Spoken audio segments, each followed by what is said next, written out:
Même dans les quartiers résidentiels les plus chics, les gens ne peuvent pas s'empêcher de jeter un coup d'œil chez les autres. Mais parfois, ce qu'ils découvrent est bien plus terrifiant que ce à quoi ils s'attendaient.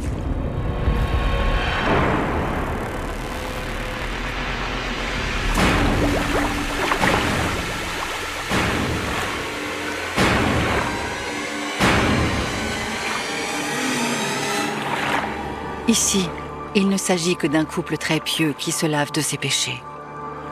Mais une autre famille du quartier va bientôt se faire baptiser dans le sang.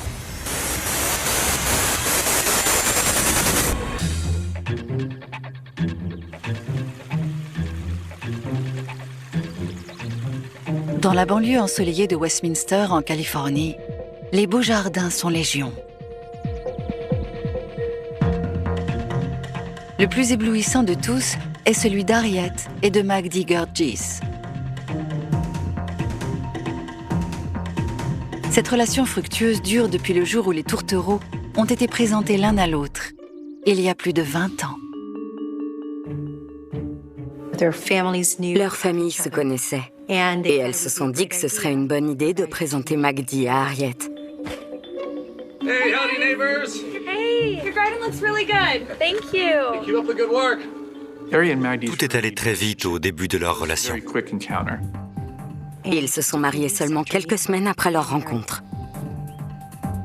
Dès les premiers jours, leur complicité est évidente et ne fera que grandir. Magdi s'est employé à réaliser le rêve américain et toute la famille mène désormais une belle vie. Bien sûr, comme tous les couples, il leur arrive de se disputer, parfois même très violemment.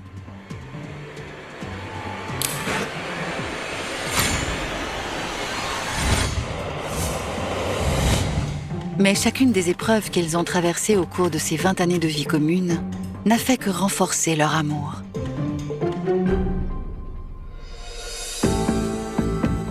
Fort d'une éthique professionnelle inébranlable, Magdi n'est pas le genre d'homme à renoncer. Magdi était un homme travailleur et dévoué à sa famille. Il avait eu une éducation relativement stricte et il a toujours gardé ses valeurs et ses traditions à ses vieilles écoles. Sa brillante carrière de médecin lui rapporte beaucoup d'argent, qu'il économise fièrement et scrupuleusement. Magdi était en train d'obtenir sa licence de kinésithérapeute respiratoire et il s'en sortait très bien. C'était quelqu'un qui cherchait à garder ses acquis et à aller de l'avant.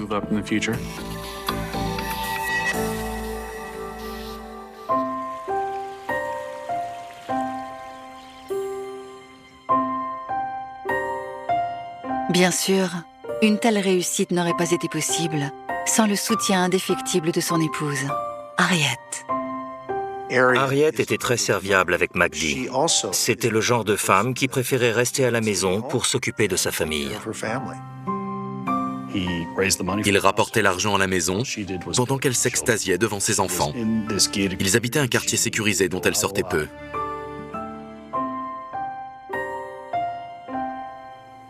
Harriet vivait dans une bulle. Sa famille, sa maison, sa paroisse, elle était retranchée dans ce cocon familial. Elle était mère au foyer, et c'est Magdi qui s'occupait de tout.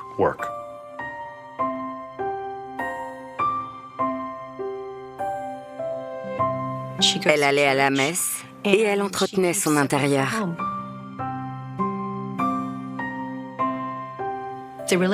Magdi et Harriet avaient développé une relation dans laquelle ils n'étaient pas vraiment sur un pied d'égalité. Magdi travaillait énormément pour subvenir aux besoins de sa famille.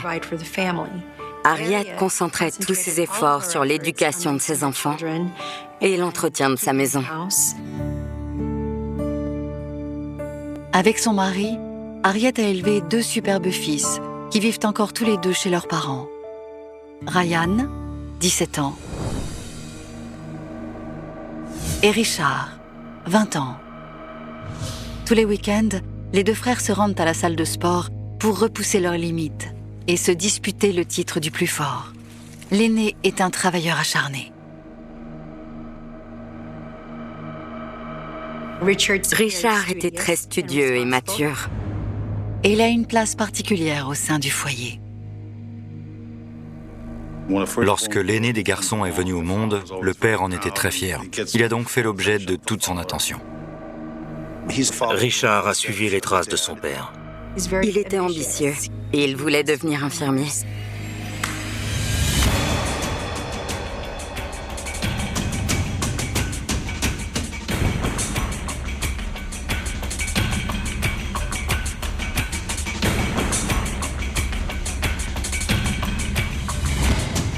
Personne ne doute de la réussite de Richard, qui fait des études d'infirmier. Toute sa vie, il n'a eu qu'un seul but, grimper jusqu'au sommet.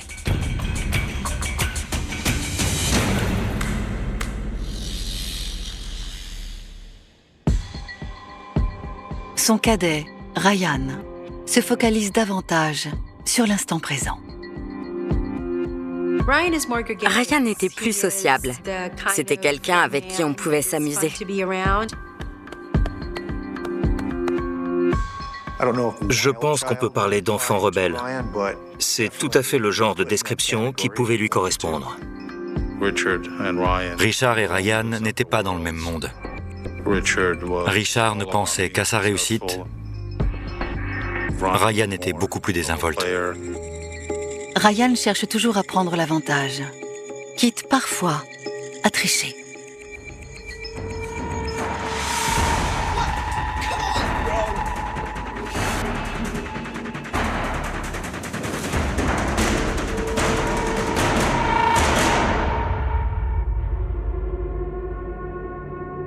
Une vilaine habitude qui risque bientôt d'avoir de lourdes conséquences.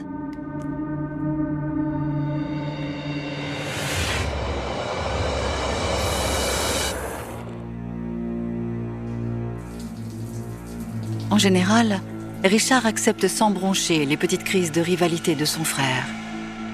Mais il arrive que Ryan agace prodigieusement son aîné. Ces deux frères avaient des personnalités opposées. Parfois le courant passait bien, à d'autres moments pas du tout.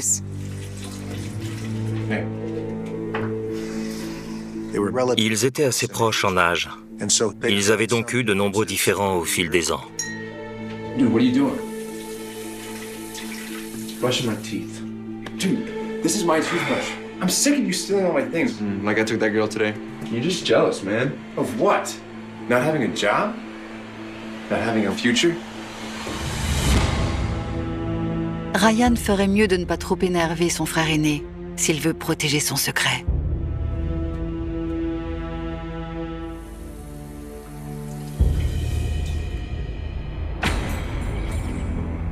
En bon rebelle de la famille, Ryan, qui est en dernière année au lycée, commence vraiment à dépasser les bornes. Ryan avait des problèmes à l'école. Il avait du mal avec les études. Il avait de mauvaises fréquentations. Et il a commencé à tremper dans la drogue. Il en vendait et il en consommait. Ryan était connu pour vendre de la drogue, de la marijuana. Et il le cachait à ses parents. Son petit trafic fonctionne plutôt bien pendant un temps. Mais par une belle soirée de printemps, Ryan va comprendre qu'il joue un jeu très dangereux.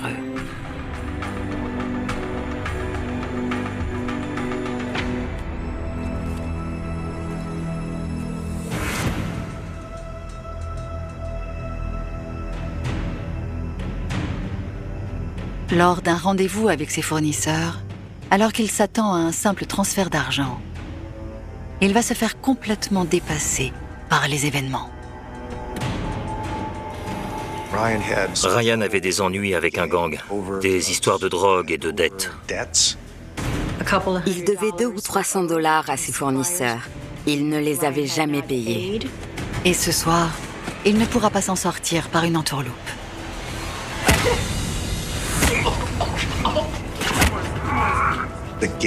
Le gang l'a tabassé et il a été blessé. pas au point d'aller aux urgences, mais c'est clair qu'il voulait faire passer un message. Et sa nuit cauchemardesque est loin d'être terminée.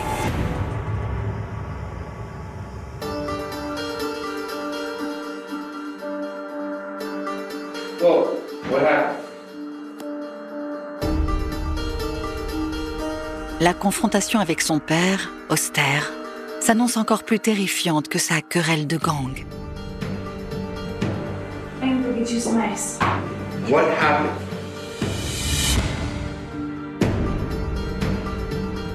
I owe some guys some money and I didn't pay them. La situation dans laquelle Ryan s'était retrouvé a créé une tension dans la famille.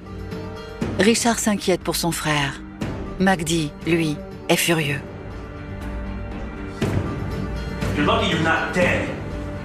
From now on, this behavior comes to an end. Do you understand that? Enough! Enough! I've had it with you. I've had it. You are not to leave this house again unless you're going to school or unless I say you can. You will not destroy everything that I've worked hard for. Pour quelqu'un d'aussi autoritaire que Magdi, le fait d'avoir un fils qui ne restait pas dans le droit chemin, c'était une chose difficile à appréhender. Magdi était très strict. Il voulait que ses fils se concentrent sur leur avenir. Les deux garçons ont du mal à être à la hauteur des exigences extrêmes de leur père. Alors que l'amertume, la méfiance et la violence se propagent, l'un des membres de cette famille va bientôt voir son avenir baigné de sang.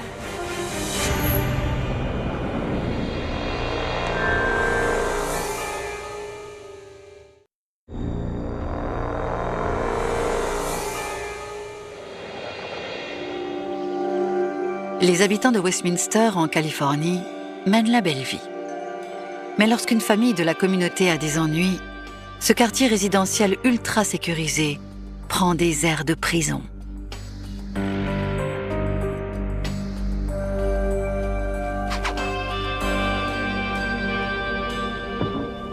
Do you like it? Great. Happy anniversary. Magdi a beau avoir accepté de sortir pour trinquer aux 24 ans de mariage du couple, avec les récentes tensions familiales, son humeur n'est plus à la fête. I can't believe this. I've been with you almost 25 years and you can't even take me out to dinner? What is it with buy you? me some flowers? You're never satisfied? You don't think you have enough? Harriet était contrariée. Elle voulait que Magdi dépense plus d'argent pour lui faire plaisir. Mais avec Magdi, ça ne marchait pas. Take a look around! Look at this house, all these things! How do you think any of this was paid for? There's more to life than your money. Oh. Il ne voulait pas dépenser de l'argent en allant au restaurant. Il a refusé net. La dispute s'entend dans toute la maison. C'est Ryan, le plus jeune fils, qui est alerté le premier. That's real funny coming from someone who doesn't work, just sits around the house and does nothing. How dare you! Richard, they're up here. Come on, man. All right. Dad. Why can't you be more like your brother? Keep talking. You're not half the man he is. Il l'a frappé au visage. Dad, what's going on? Open the damn door, Dad! What the hell's going on? Harriet a le nez cassé et elle peine à reprendre son souffle après ce coup violent. What happened? Dad, what happened? Big man hit Mom, huh? I swear to God, I'll make you pay for this. Toute la maisonnée est en effervescence. Right. Call 911. Mais ce terrible incident n'est rien comparé à ce que va bientôt vivre cette famille en émoi.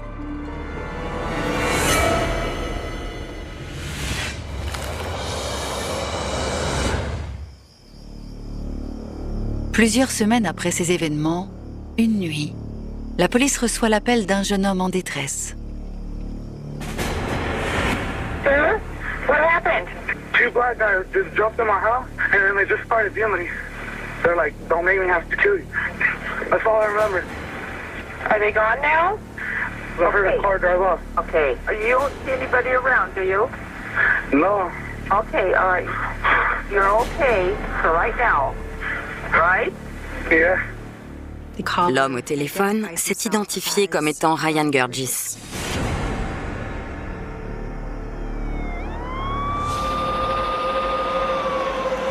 La police arrive et trouve Ryan qui attend en compagnie d'une voisine. Il est à moitié nu et du ruban adhésif pend de ses poignets.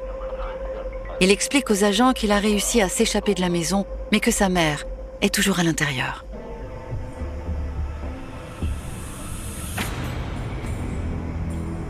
Il s'était fait tabasser par les agresseurs et il savait qu'il était arrivé quelque chose à sa mère. Les policiers dégainent leurs armes et s'avancent prudemment vers la maison pour aller voir où se trouve Harriet. C'était une scène de crime très inhabituelle. Aucune serrure n'avait été forcée. Aucune fenêtre n'avait été cassée. Il n'y avait aucune trace d'effraction, ni rien de cette nature. Mais à l'étage, c'est une autre histoire.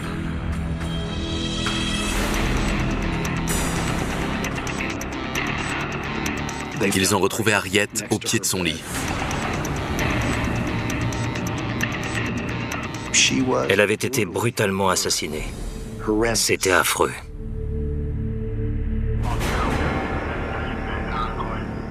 Des inspecteurs de la brigade criminelle arrivent sur place.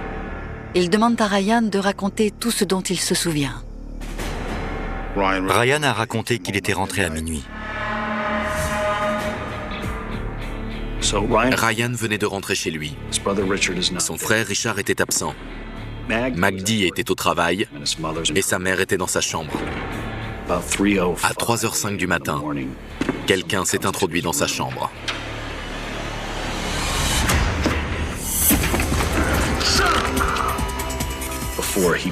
Avant même qu'il ne comprenne ce qui se passe, 2 hommes lui sont tombés dessus. Ils lui ont ligoté les mains avec des lacets et du ruban adhésif.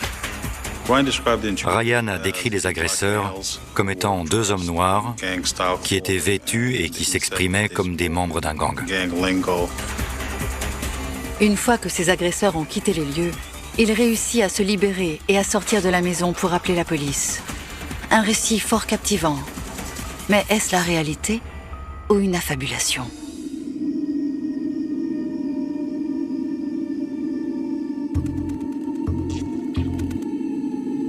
Pour le savoir, les enquêteurs se rendent sur la scène de crime pour vérifier que le récit de Ryan colle avec les indices trouvés sur place.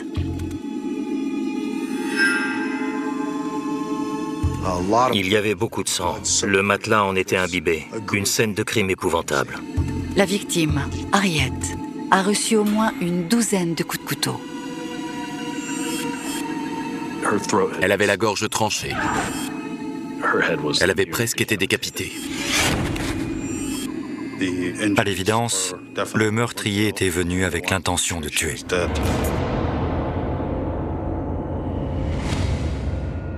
Les policiers élargissent leur quête d'indices aux autres pièces de l'étage. Il y avait bien des traces de lutte dans la chambre. Celle de Ryan. Les enquêteurs trouvent de la marijuana dans ses affaires.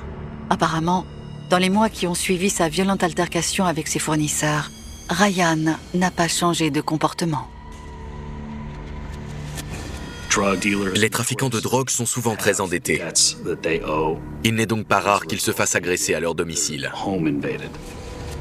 À l'évidence, les enquêteurs vont devoir parler plus longuement avec le miraculé. Il y avait beaucoup d'interrogations au sujet de Ryan. Le fils de la victime, Ryan, affirme que de mystérieux malfrats se sont introduits dans la maison et ont commis un terrible acte de barbarie. Ryan était considéré comme suspect en raison de ses actes et de son comportement pendant et après le crime. Les experts médico-légaux examinent le corps de Ryan en quête de preuves qui pourraient fournir une piste sur l'identité des agresseurs. Les enquêteurs avaient placé des sacs sur les mains de Ryan pour préserver toute trace d'ADN potentiel qui permettrait d'identifier le criminel.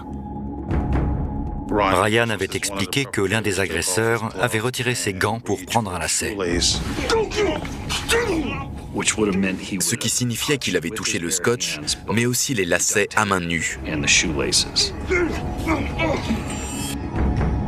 Les enquêteurs ont envoyé les lacets au laboratoire pour qu'ils soient analysés. On peut détecter de l'ADN même en très faible quantité.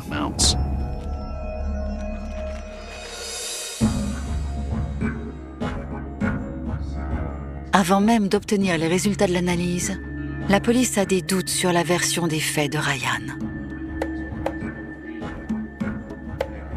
Lorsque les enquêteurs parlent à un individu, ils doivent déterminer si celui-ci leur ment ou pas.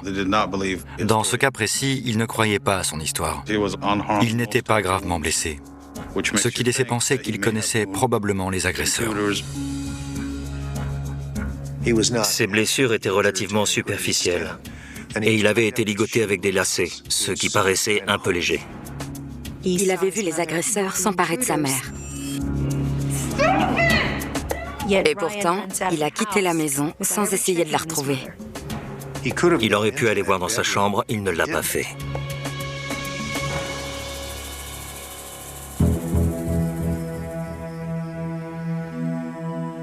Ryan aurait-il tué sa mère puis inventé cette histoire de toutes pièces pour se protéger?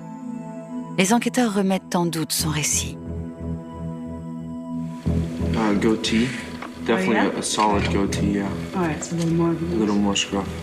Okay. And it was coming down the jawline as well. All right. So would you say he's 25 to 30? Could you get a sense of it at all? I would say 25, 30. Il a travaillé avec une dessinatrice de portraits robots. C'était pour se faire une idée du suspect. Really deep eyes. Le portrait robot établi par Ryan est diffusé. Mais les enquêteurs restent sceptiques. À plus forte raison lorsqu'ils lui parlent de la marijuana qu'ils ont trouvée dans sa chambre.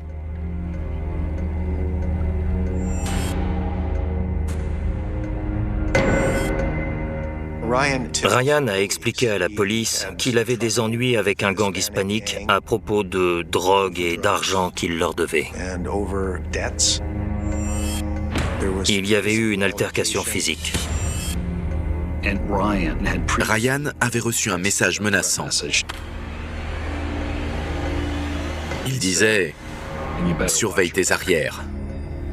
Dans ce cas, Harriet n'aurait pas été la cible directe, mais plutôt un dommage collatéral du gang venu réclamer son dû. Mais Ryan insiste. Son lien avec ce gang n'est pas la seule hypothèse plausible pour expliquer le meurtre de sa mère. Il raconte les détails de la récente querelle entre ses parents.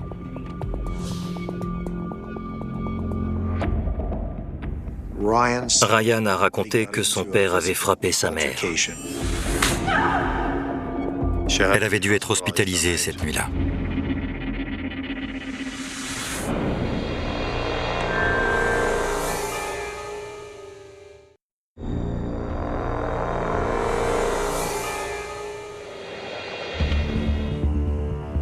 La police de Westminster, en Californie, doit résoudre une affaire de meurtre bien mystérieuse. Harriet Gurgis a été retrouvée presque décapitée dans sa chambre. Un mari violent est toujours immédiatement considéré comme un suspect. Les enquêteurs vont le cueillir sur son lieu de travail pour l'interroger. La première chose qu'ils veulent savoir, c'est où il était au moment du meurtre. Il était au travail, à plus de 50 km du lieu du crime. Ses relevés téléphoniques ont confirmé qu'il était sur son lieu de travail à ce moment-là. Sa collègue a raconté que lorsque MacD a appris ce qui s'était passé, il s'est effondré. Et d'après elle, il ne jouait pas la comédie, c'était sincère. Il a clamé son innocence. Il répétait que le vrai coupable courait toujours et que la police devait le retrouver. Mais les enquêteurs restent troublés par ses antécédents violents.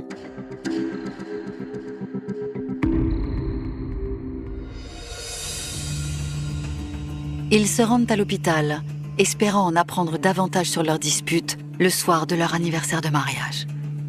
L'infirmière qui était de service cette nuit-là ne se souvient que trop bien d'Harriet et de son fils, Richard.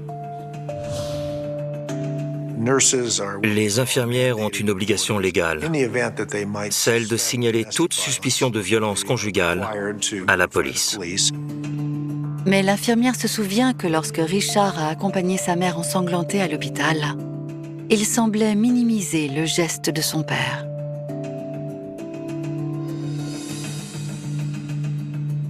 Harriet avait d'abord dit la vérité à la police. Magdi l'avait frappé.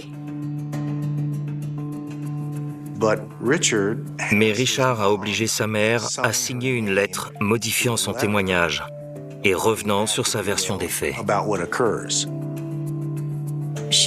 Harriet ne voulait plus porter plainte. Elle affirmait qu'elle était tombée dans l'escalier. Cet événement a fait naître une tension entre Harriet et Richard. Mais pourquoi Richard emmènerait-il sa mère à l'hôpital pour ensuite couvrir son père violent? À présent, les enquêteurs convoquent Richard, le fils aîné de la victime, pour un interrogatoire. La première question qu'ils lui posent, c'est pourquoi il a voulu cacher le fait que son père ait battu sa mère.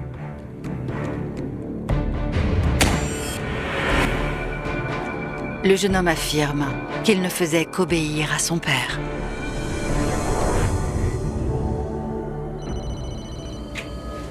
Hey, Dad. Okay, yeah, okay, here. Magdi ne voulait pas perdre sa licence de kinésithérapeute respiratoire. C'est pourquoi il a voulu qu'Harriet signe un document stipulant qu'il ne l'avait pas frappé et que c'était un accident. Pour ce faire, Magdi s'est servi de Richard pour l'obliger à signer. So, Dad, slow down. I know, Dad, I know you can do your job. Look, we're gonna fix this, and everything's gonna be fine, all right? Richard s'est retrouvé coincé entre ses deux parents, à jouer les intermédiaires. All right, bye, Dad. Il voulait protéger son père. Il ne voulait pas qu'il aille en prison. Richard a donc demandé à sa mère de signer une lettre de rétractation de manière à aider Magdi. Harriet a beau avoir accepté de protéger son mari ce soir-là, d'après Richard, elle ne le lui a jamais pardonné. Harriet a peu à peu commencé à envisager la possibilité d'un divorce. Ça n'a pas plu à Magdi, qui voulait garder sa famille. Magdi avait beaucoup à perdre si elle demandait le divorce. Les enquêteurs savent désormais que c'est Magdi qui est à l'origine de la fausse déclaration de sa femme à l'hôpital. Si Richard a aidé son père ce soir-là, a-t-il pu lui rendre un autre service le soir du meurtre? Le fils aîné jure que ce n'est pas le cas.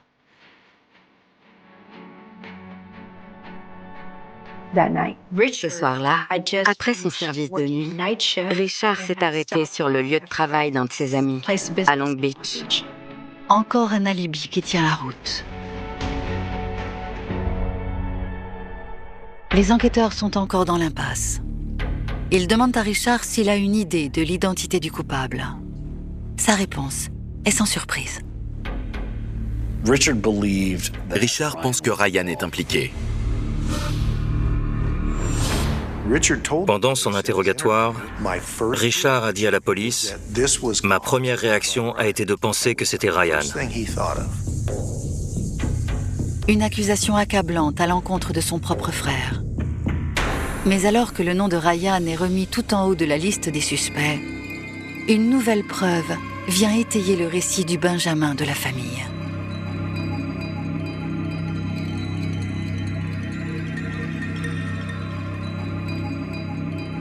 Les résultats du test ADN mené sur les lacets qui ont servi à ligoter Ryan viennent d'arriver.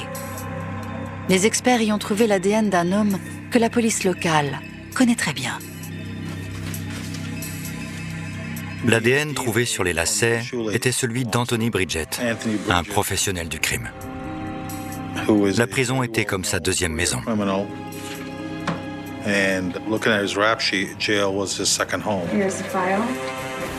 Il avait été condamné pour homicide, trafic de drogue et agression à main armée. Le casier judiciaire d'Anthony Bridget était le CV du tueur à gages idéal. Soudain, la version des faits de Ryan devient beaucoup plus plausible. Le portrait robot et la photo d'Anthony Bridget, mis côte à côte, présentaient beaucoup de points communs. Anthony Bridget était sûrement présent ce soir-là.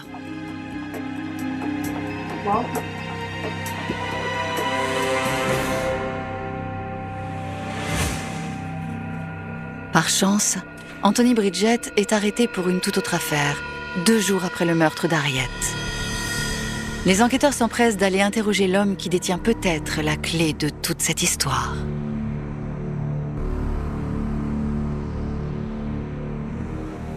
Ils lui ont expliqué qu'ils enquêtaient sur un meurtre à Westminster et qu'il était potentiellement suspect dans cette affaire.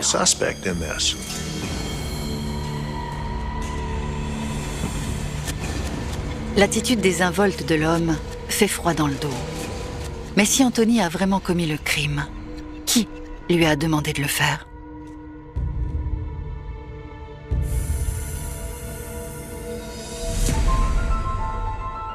Magdi a-t-il réduit au silence son épouse frustrée une bonne fois pour toutes? Ryan aurait-il mis en scène sa propre agression pour maquiller un plan diabolique? Ou bien Richard, le fils loyal, a-t-il fait tuer sa mère pour protéger son père? Pour connaître la vérité, les enquêteurs vont devoir faire un pari risqué. Meeting with target right now. Stand by.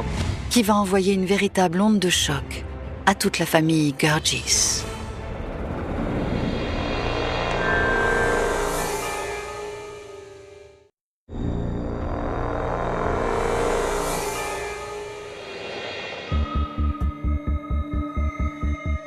Les enquêteurs de la police de Westminster ont recueilli des traces d'ADN impliquant Anthony Bridget, un professionnel du crime, dans le meurtre d'Harriet Gurgis. Mais il leur manque encore le mobile.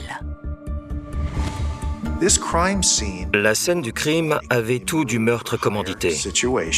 Il n'y avait aucune trace d'effraction dans la maison. Et le criminel a tenté de s'enfuir aussi rapidement et silencieusement que possible. Mais si c'est bien le cas, qui a engagé le tueur? Le détenu refuse de coopérer. Les inspecteurs étaient persuadés qu'il était là au moment du meurtre et qu'il s'agissait bien d'un meurtre commandité. Mais Anthony Bridget a nié toute évocation d'un contrat. Bridget ne voulait pas coopérer avec les enquêteurs. Il devait trouver une autre solution pour savoir qui avait engagé ce type.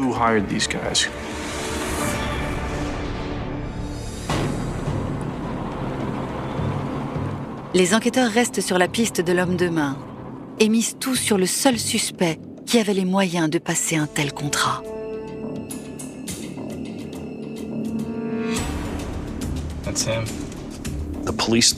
La police a formulé l'hypothèse que c'était Magdi qui avait fait appel à un tueur à gages. Comme c'était lui qui gérait les finances, la seule personne qui aurait pu placer un contrat sur la tête d'Harriet, c'était Magdi. Les enquêteurs n'ont plus beaucoup d'options. Ils préparent un coup monté pour débusquer le véritable coupable et commencent par appâter Magdi, le mari de la victime.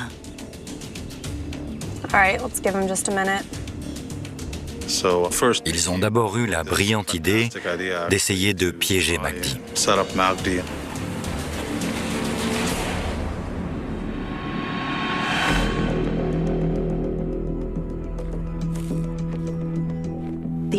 L'idée était de se servir du profil d'Anthony Bridget. On voulait amener Magdi à se compromettre.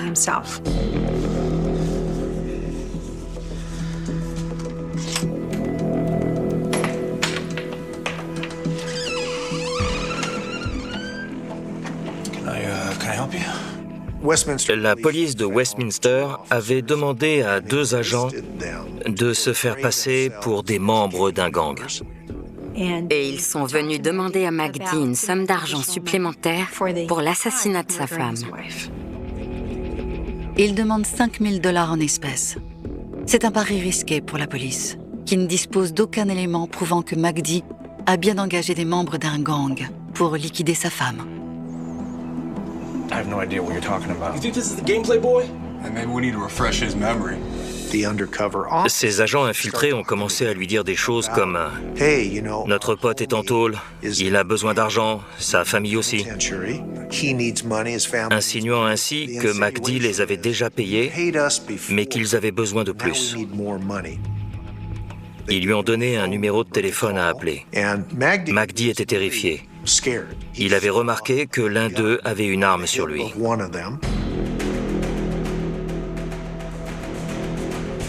Les enquêteurs n'ont plus qu'à espérer que leur stratagème fonctionne.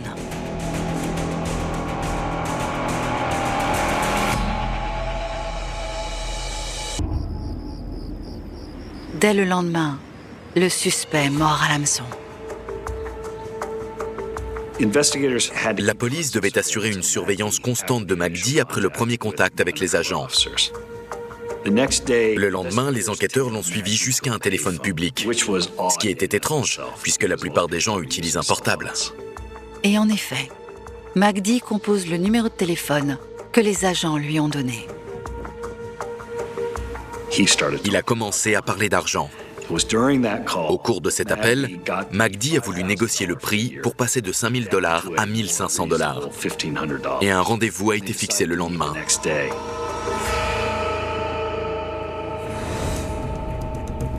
Il s'était donné rendez-vous sur un parking. Cette fois-ci, la police filme toute la scène. Stand by, we're trying to make contact. Okay. Target was driving around trying to find the previous car. Il est venu à ce rendez-vous. They're parked, meeting with Target right now. Target's still in the car. Et il leur a donné les $1 500. Okay, he's driving off.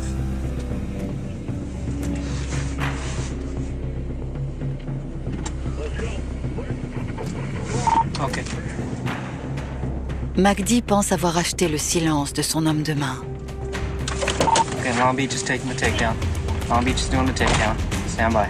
En réalité, il vient de confesser son rôle dans l'assassinat de sa femme. Pris la main dans le sac, MacD Gurgis est placé en état d'arrestation. Il refuse de passer aux aveux. Pas un gros point de ne pas daigner inviter sa femme au restaurant pour leur anniversaire de mariage. MacD s'accroche à chaque sou qui lui appartient.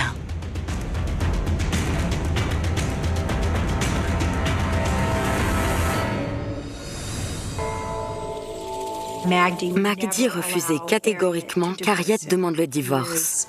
Il avait très peur qu'elle lance quand même la procédure. Alors il a placé un contrat sur sa tête.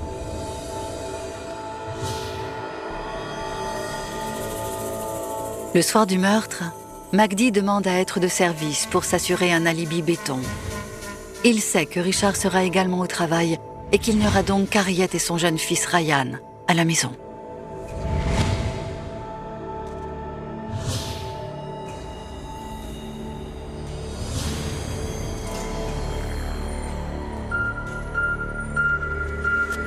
La police pense que MacD a demandé à ses deux tueurs à gages de se glisser dans la maison pour aller tuer Harriet.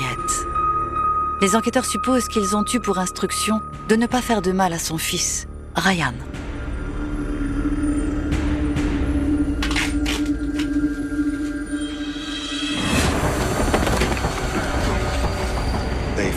Ils sont entrés dans la chambre de Ryan, ils l'ont un peu secoué, puis ils l'ont bâillonné avec du scotch et ils lui ont ligoté les mains avec des lacets.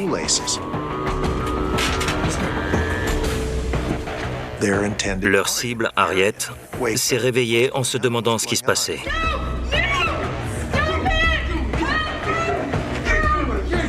Les agresseurs l'ont emmenée dans sa chambre et l'ont poignardée à de nombreuses reprises.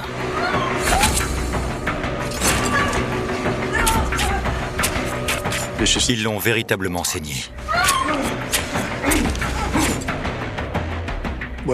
Harriet a été brutalement assassinée.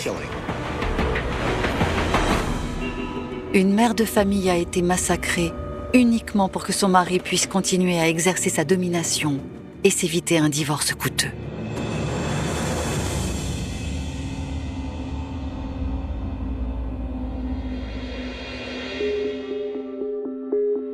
Au procès, le jury n'épargne pas MacD Gurgis. Le jury l'a reconnu coupable d'homicide. Cet homicide a été commis dans des circonstances particulières qui élèvent ce crime au rang d'assassinat avec préméditation. Un crime puni par une peine de prison à perpétuité, sans possibilité de libération conditionnelle. Ce fut un procès très émouvant, parce qu'une mère de famille avait été brutalement assassinée. C'était un meurtre épouvantable. Après la mort d'Harriet, les garçons se sont éloignés de leur père. Au procès, les deux fils ont été appelés à la barre. La défense a accusé Ryan d'être responsable de la mort de sa mère. Il a dû revivre cette période de sa jeunesse où il était impliqué dans des délits. Le moment le plus fort du procès a été le témoignage très émouvant du policier qui avait été en charge de l'affaire de violence conjugale. Il a expliqué qu'il estimait être en faute parce qu'il n'avait pas réussi à protéger Harriet. C'était comme si Harriet était revenue à la vie pour désigner son assassin. Richard avait également beaucoup de remords. Il regrettait notamment d'avoir forcé sa mère à signer la lettre au moment de l'affaire de violence conjugale. Lettre dans laquelle Harriet reconnaissait avoir été ivre et être tombée dans l'escalier. À l'époque, il pensait jouer les pacificateurs, mais avec le recul, avec les années qui ont passé et à la lumière de ce que l'enquête a fini par révéler, je pense qu'il était triste d'avoir contribué à dissuader sa mère de faire ce qui aurait dû être fait.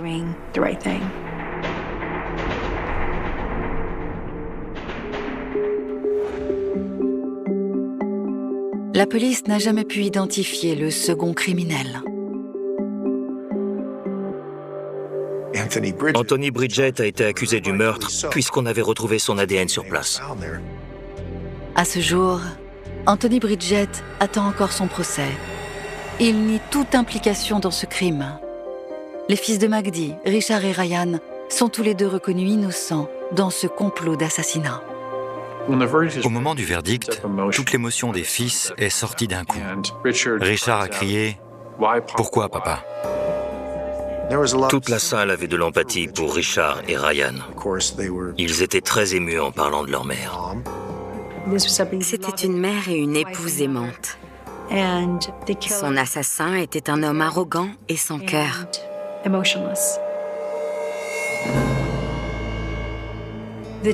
La tragédie de ce crime en particulier, c'est que cette femme avait décidé de se battre, de mettre fin à des années de violence conjugale, de réclamer ce qui lui était dû et de partir pour recommencer sa vie. Mais ce rêve n'a jamais pu voir le jour.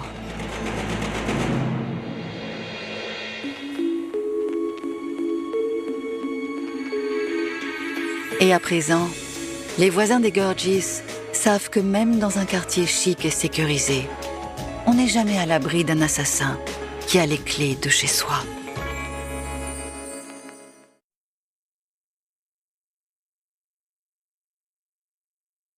Une nuit d'automne enveloppait la ville dans un brouillard épais, comme si l'air lui-même voulait étouffer le moindre souffle de vérité. Dans une ruelle étroite et silencieuse, une lumière vacillante provenant d'un lampadaire tremblotant dessinait des ombres sur les murs décrépits. Personne ne se doutait que derrière ces murs, un drame vieux de 15 ans attendait d'être révélé, un cold case oublié qui allait raviver les cauchemars de toute une communauté. Les habitants parlaient encore à voix basse de la disparition de Claire Dubois, une jeune femme de 23 ans, dont le visage lumineux hantait les journaux locaux pendant des mois avant que les pages ne se tournent, laissant place à l'oubli. Mais l'oubli n'existe jamais vraiment. Les murs se souviennent, les rues chuchotent, et parfois, la vérité revient frapper comme un éclair inattendu. Cette nuit-là, au cœur de l'automne, une découverte allait remettre en marche la machine infernale de la police, réveiller les souvenirs enfouis et replonger la ville dans l'angoisse qu'elle croyait avoir laissée derrière elle. Les premiers signes furent subtils, presque imperceptibles. Un courrier anonyme déposé dans la boîte aux lettres du commissariat central, le papier légèrement jauni, le message écrit d'une main tremblante, elle n'a jamais été loin. cherchez là où tout a commencé. Une phrase simple, mais qui fit frissonner les enquêteurs les plus aguerris. 15 années de silence s'effondraient en un instant, et le dossier que beaucoup avaient classé comme perdu retrouvait sa place sur les bureaux encombrés de poussière. Les enquêteurs se souvenaient du chaos de l'époque, les médias en alerte, les appels des voisins, les théories folles, les accusations injustifiées, et puis le silence. Rien. Aucun indice tangible, aucune piste sérieuse. Claire avait disparu sans laisser de traces, comme absorbée par la nuit elle-même. Maintenant, ce simple mot, ce courrier énigmatique, ravivait les cendres d'une enquête laissée à l'abandon. Les rues du quartier semblaient avoir changé, mais en réalité, elles portaient encore la mémoire de cette nuit fatale. Les pavés humides reflétaient la lumière des lampadaires, créant des miroirs déformés où l'on croyait parfois voir des silhouettes fugitives. Les voisins parlaient encore de l'inquiétante présence de camions abandonnés, de voitures garées de façon étrange, de pas entendus dans l'obscurité. La maison de Claire, toujours debout, paraissait figée dans le temps. Les rideaux tirés, les portes verrouillées, mais une odeur subtile de renfermé et de terre humide persistait. Chaque enquêteur qui franchissait le seuil sentait un poids invisible s'abattre sur ses épaules, une présence qui rappelait que cette disparition n'était pas qu'une histoire sur papier, elle était vivante dans l'air, dans les murs, dans le silence. Le commissaire Leblanc, homme d'expérience, mais marqué par le cynisme des années passées, relut le rapport original. Les notes griffonnées, les témoignages contradictoires, les heures passées à interviewer des voisins nerveux et des amis silencieux, tout semblait trivial, et pourtant, il sentait que quelque chose avait été manqué. Peut-être un détail, un souffle de vérité caché derrière la peur et la confusion. Il ordonna la réouverture complète du dossier, exigeant que chaque piste, chaque indice oublié, soit repris depuis le début. Les enquêteurs travaillèrent sans relâche, redécouvrant des photographies jaunies, des appels téléphoniques transcrits, des empreintes jamais analysées à fond. Chaque élément, aussi insignifiant soit-il, pouvait contenir la clé du mystère. Et tandis qu'il replongeait dans le passé, la ville entière semblait retenir son souffle, consciente qu'un secret ancien allait bientôt émerger des ténèbres. Les amis de Claire, maintenant dispersés, furent contactés un à un. Leurs souvenirs, fragmentés et douloureux, révélèrent des détails jamais mentionnés auparavant. Une dispute banale quelques jours avant sa disparition, un regard insistant d'un inconnu croisé dans la rue, un appel manqué laissé sans réponse. Chaque élément s'assemblait comme des pièces d'un puzzle dont la forme restait indéchiffrable. Les enquêteurs sentirent la tension monter, 15 ans avaient passé, mais le mystère, lui, n'avait pas vieilli. Il avait été conservé intact, figé dans la mémoire de ceux qui avaient connu Claire et dans l'obscurité des archives poussiéreuses. La ville commençait à murmurer à nouveau, les conversations autour des cafés et des supermarchés revenaient à cette disparition inexpliquée, et une crainte latente s'installait, la vérité pourrait être plus terrible que tout ce que l'on avait imaginé. Un élément nouveau fit basculer l'enquête. Un signalement anonyme avait mentionné un petit hangar à l'écart de la ville, abandonné depuis des années, entouré de broussailles et de silence. Les enquêteurs s'y rendirent par une soirée froide, la brume serrant le visage comme un gant invisible. L'endroit respirait l'oubli, chaque planche de bois craquant sous le vent semblait murmurer des avertissements. À l'intérieur, des objets dispersés, des marques de pas, un morceau de tissu effiloché qui, sous la lumière des lampes torchées, révéla un motif familier, un détail présent sur les affaires de Claire à l'époque. Le souffle court, les mains tremblantes, les policiers réalisaient que cette piste, jadis ignorée, pouvait enfin relier le présent au passé. Les experts commencèrent l'analyse avec une minutie extrême. Les fibres, les empreintes, les traces de sang microscopiques, tout fut passé au crible. Chaque micro-détail semblait crier une histoire oubliée. La tension était palpable, les nuits se succédaient sans repos, chacun des enquêteurs sentant le poids du temps perdu, le poids de 15 années de mystère, le poids de la responsabilité de trouver enfin la vérité pour Claire, pour sa famille, pour une ville qui avait appris à vivre avec l'angoisse silencieuse d'un cold case jamais résolu. Les médias locaux reprirent l'affaire avec avidité. Les titres furent choquants, cold case, la disparition de Claire Dubois relancée après 15 ans, une piste inattendue bouleverse la police, le mystère refait surface. La ville entière était en émoi. Les rumeurs se répandaient, certains prétendaient avoir aperçu des silhouettes suspectes dans les parages, d'autres parlaient de bruits étranges la nuit. L'enquête avait réveillé les peurs anciennes, et une atmosphère de suspicion et de tension enveloppait chaque quartier. Les psychologues engagés par la police commencèrent à travailler avec la famille de Claire. La mère, épuisée mais déterminée, parlait de rêves troublants, de visions où Claire apparaissait, cherchant à communiquer quelque chose de crucial. Le père, lui, gardait le silence, mais ses yeux trahissaient une douleur indicible et une inquiétude qui ne s'éteignaient jamais. Les enquêteurs comprirent que ce cold case n'était pas simplement une affaire criminelle, c'était un traumatisme collectif, un écho du passé qui refusait de mourir. Et tandis que les jours se transformaient en semaines, de nouveaux indices commencèrent à émerger. Des témoignages qui semblaient insignifiants prirent soudain sens. Des photographies oubliées révélèrent des détails cachés dans l'ombre. Une lettre trouvée dans un vieux tiroir permit de relier des personnages jadis inconnus à la disparition de Claire. Chaque découverte apportait autant de questions que de réponses, chaque piste semblait ouvrir un nouveau couloir dans un labyrinthe déjà complexe. La tension ne diminuait jamais, la ville retenait son souffle, consciente qu'elle assistait à un réveil de secrets qui avait dormi trop longtemps. Les enquêteurs comprirent que le temps n'était plus un allié mais un adversaire. 15 ans avaient suffi à effacer la mémoire des témoins, à disperser les preuves, à transformer les souvenirs en brume floue. Pourtant, malgré ce handicap, la vérité commençait à pointer à l'horizon, comme une silhouette dans le brouillard, prête à être saisie. Et dans chaque regard, chaque pas dans la rue, chaque murmure dans la ville, il y avait ce frisson qui rappelait à tous que certains mystères refusent de rester enfouis, que certains cold cases n'attendent qu'un souffle, un hasard, un courage pour émerger enfin, et que ce souffle venait de souffler sur Claire Dubois et sur la ville entière. Le suspense, l'angoisse, le choc ne faisaient que commencer. La ville, figée dans l'attente, était prête à faire face à ce que 15 années de silence avaient tenté d'enterrer. Et tandis que les lampadaires continuaient à vaciller, tandis que la brume roulait sur les pavés, le cold case reprenait vie, promettant de révéler des secrets qui changeraient à jamais la perception de ceux qui croyaient avoir tout oublié. La vérité, lente et implacable, avançait, et rien ni personne ne pourrait l'arrêter. Le lendemain matin, la ville se réveilla sous un ciel bas et gris, comme si elle partageait la lourdeur de l'enquête qui s'étendait à nouveau sur ses rues.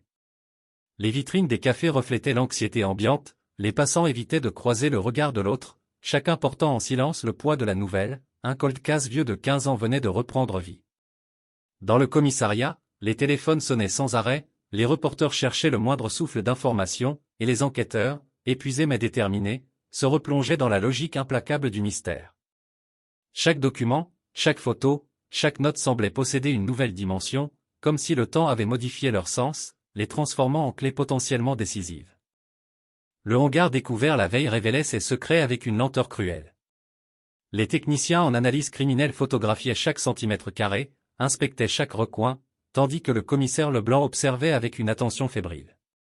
Des traces de pas, partiellement effacées par le temps, menaient vers un coin sombre, derrière une pile de caisses poussiéreuses. Là, un petit carnet jauni attira l'attention. Les pages étaient couvertes d'une écriture nerveuse, parfois illisible, mais certaines phrases étaient claires, des noms, des lieux, des dates. Chaque mot semblait résonner avec les détails déjà connus sur Claire.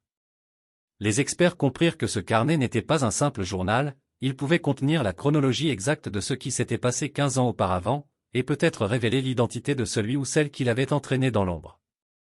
À mesure que le contenu du carnet était décrypté, un schéma inquiétant apparaissait. Des rendez-vous secrets, des rencontres nocturnes, des lettres jamais envoyées, des appels dissimulés sous des noms inventés. L'image de Claire se dessinait à travers ces lignes, une jeune femme courageuse, curieuse, mais parfois naïve, qui avait été attirée par un monde qu'elle ne connaissait pas et qui l'avait engloutie. Les enquêteurs ressentaient un frisson permanent, chaque détail du passé semblait maintenant lié à une réalité plus sinistre que ce qu'ils avaient imaginé. Le mystère ne se contentait pas de rester un cold case, il prenait une dimension presque palpable, comme si la disparition elle-même hurlait dans l'air stagnant des archives. Des témoins oubliés furent recontactés.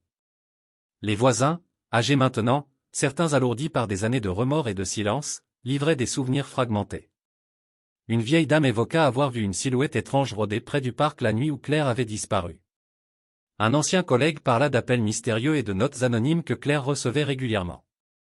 Les enquêteurs notaient chaque détail avec un mélange de scepticisme et de crainte, le cold case reprenait vie grâce à ces fragments de mémoire qui, mis ensemble, formaient un canevas inquiétant et complexe. Pendant ce temps, les médias enflammaient l'opinion publique. Chaque nouvelle piste était amplifiée, chaque révélation transformée en sensation. Les réseaux sociaux explosaient avec des théories et des hypothèses, certains allant jusqu'à accuser des personnalités locales de complicité, d'autres affirmant avoir découvert la vérité avant la police. La ville entière était en état de tension, chaque ruelle, chaque parc, chaque bâtiment semblait surveillé par des yeux invisibles. Les habitants ressentaient un mélange d'excitation et de peur. Le cold case de Claire Dubois n'était plus seulement une affaire policière, c'était devenu un phénomène qui touchait chacun d'entre eux. Une piste majeure émergea lorsqu'une correspondance ancienne fut retrouvée dans la boîte aux lettres d'un voisin, laissée là depuis des années et ignorée par tous.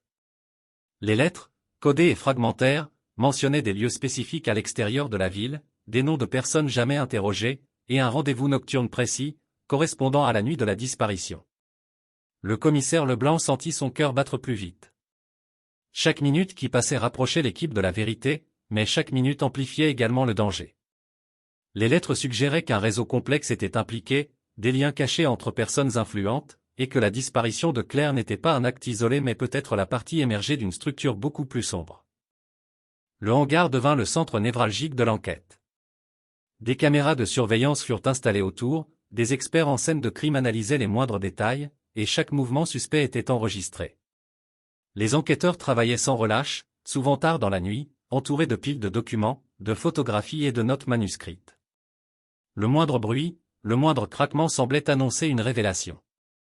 Une tension invisible enveloppait le lieu, et même ceux qui étaient habitués au froid pragmatique de la police sentaient une peur instinctive, comme si quelque chose d'ancien et de dangereux dormait encore dans les recoins obscurs. La famille de Claire participait activement à la réouverture de l'affaire. La mère, tremblante mais résolue, apportait des photos oubliées, des lettres que Claire avait écrites mais jamais envoyées. Chaque objet ramené à la lumière semblait raconter une histoire différente, offrir un angle nouveau. Le père, lui, restait silencieux, mais son regard en disait long, 15 ans de douleur et d'incertitude, et maintenant, une lueur fragile d'espoir. Les enquêteurs comprirent rapidement que la famille n'était pas seulement affectée par le passé, elle devenait également un guide précieux, capable de pointer vers des détails que les documents officiels ne révélaient pas. Une série de témoignages anonymes apporta un nouveau souffle à l'enquête. Les informations, souvent incohérentes, se complétaient néanmoins lorsqu'on les croisait avec les preuves physiques. Une mention de véhicule suspect, un numéro de téléphone oublié, un commerce fermé mais encore dans les archives. Chaque pièce du puzzle était examinée, reclassée, recroisée. Les enquêteurs sentaient qu'ils touchaient au but, mais que la fin resterait douloureuse, que la vérité pourrait être plus cruelle que la fiction. Les nuits étaient particulièrement oppressantes. Dans le hangar, les ombres dansaient au rythme des lampes torchées, et chaque bruit, chaque froissement de papier, semblait porter un avertissement. Les policiers, épuisés, commençaient à douter de leur propre perception, à craindre que le cold case ne contienne des pièges laissés par des mains invisibles. Mais l'instinct, la ténacité et le désir de justice pour Claire les forçaient à continuer. Chaque détail, aussi infime soit-il, pouvait être le fil qui mènerait à la résolution. Une découverte capitale survint lorsqu'une empreinte partielle fut identifiée sur un objet retrouvé dans le hangar. L'ADN, bien que dégradé par le temps, correspondait à une personne jamais interrogée auparavant, quelqu'un qui avait été proche de Claire à l'époque mais dont le rôle réel demeurait obscur. Cette révélation fit basculer l'enquête dans une nouvelle dimension, le cold case n'était plus seulement un mystère à résoudre, il devenait un affrontement avec le temps lui-même, avec l'oubli, avec la mémoire humaine qui s'efface et se déforme. La ville entière suivait désormais chaque développement avec un mélange de fascination et de peur. Les habitants ressentaient à nouveau cette inquiétante proximité avec le drame, comme si la disparition de Claire n'avait jamais quitté les rues. Les conversations dans les cafés, les marchés, les transports publics revenaient sans cesse à ce nom, Claire Dubois. Les rumeurs circulaient, certains prétendant savoir qui était responsable, d'autres affirmant avoir aperçu des silhouettes suspectes la nuit. Chaque nouveau témoignage apportait une dose de tension, renforçant le sentiment que le passé ne meurt jamais et que certains cold cases refusent obstinément d'être oubliés. Alors que la nuit tombait à nouveau sur la ville, le hangar restait silencieux, témoin de secrets enfouis depuis 15 ans. Les enquêteurs, fatigués mais déterminés, comprenaient que la résolution du cold case n'était plus une simple question de preuves matérielles, mais aussi de courage et de persévérance. La vérité, bien qu'encore partiellement cachée, avançait lentement, inexorablement, prête à surgir et à confronter la ville avec ses fantômes. Et dans ce silence lourd, chacun savait que les réponses allaient bouleverser toutes les certitudes, révéler des liens inattendus, et laisser une empreinte indélébile sur ceux qui avaient osé replonger dans ce passé oublié. Le vent glacial de la nuit s'engouffrait dans les rues désertes, transportant avec lui les murmures oubliés du passé. Le hangar, devenu le cœur palpitant de l'enquête, semblait respirer, comme s'il était conscient que la vérité était sur le point de se révéler. Chaque craquement de bois, chaque froissement de plastique, chaque ombre projetée par les lampes torchées accentuait la tension, rappelant à tous que 15 années de silence pouvaient contenir plus de secrets qu'ils ne l'avaient jamais imaginé. Le commissaire Leblanc restait silencieux, observant l'équipe, ses yeux perçants scrutant chaque geste, chaque expression, conscient que le moindre faux pas pouvait effacer une piste cruciale ou éveiller un danger latent. Une piste inattendue surgit lorsqu'un ancien ami de Claire, que personne n'avait interrogé à l'époque, accepta de parler sous condition d'anonymat. Sa voix tremblante, entrecoupée de pauses, révélait des détails inquiétants, des rencontres nocturnes avec des individus inconnus, des allées et venues mystérieuses, et surtout, un rendez-vous que Claire avait refusé de mentionner à qui que ce soit. Les enquêteurs notèrent chaque mot avec une attention fébrile, sentant que le cold case commençait enfin à livrer ses secrets. La tension était palpable, le cœur de chacun battait plus vite à mesure que la vérité semblait se rapprocher, mais avec elle, la menace que certains désiraient à tout prix garder cachée. Le hangar fut fouillé à nouveau, avec une précision maniaque. Les techniciens découvrirent un petit coffre, enfoui sous des débris et de la poussière accumulée pendant des années. À l'intérieur, des photographies anciennes, des lettres codées et des objets personnels de Claire, chacun portant une trace du temps, mais aucun signe direct de violence ou de confrontation. Les photographies montraient Claire souriante, mais dans l'ombre, à peine perceptible, des silhouettes d'hommes et de femmes dont les visages restaient flous, presque impossibles à identifier. Chaque image était analysée, comparée, recroisée avec les témoignages et les indices trouvés. L'équipe commença à entrevoir un réseau de relations que personne n'avait soupçonné, des liens qui, 15 ans plus tôt, avaient été négligés ou incompris. Un élément crucial fut découvert lorsque les experts examinèrent les lettres codées. Chaque message semblait suivre un schéma particulier, une combinaison de dates et de symboles, permettant de retracer des lieux précis dans la ville et ses environs. La révélation choqua les enquêteurs, Claire n'avait pas disparu par hasard. Chaque déplacement, chaque rendez-vous, chaque rencontre était inscrit dans ces messages cryptés. La disparition prenait désormais une dimension planifiée, méthodique, et la peur que tout ceci ait été orchestré par des mains expertes se fit sentir dans le sang de chacun. La ville entière, bien qu'ignorante de ces détails, était sur le point de découvrir que son passé cachait une vérité glaciale, prête à éclater dans l'ombre. Les nuits suivantes furent consacrées à la surveillance et à l'analyse. Des équipes furent envoyées sur les lieux mentionnés dans les lettres, chacune revenant avec des fragments de réponses, mais jamais l'histoire complète. Les enquêteurs se rendaient compte que chaque indice pouvait mener à une révélation majeure, mais aussi qu'il pouvait s'agir d'un piège, d'une diversion pour éloigner la police de la vérité.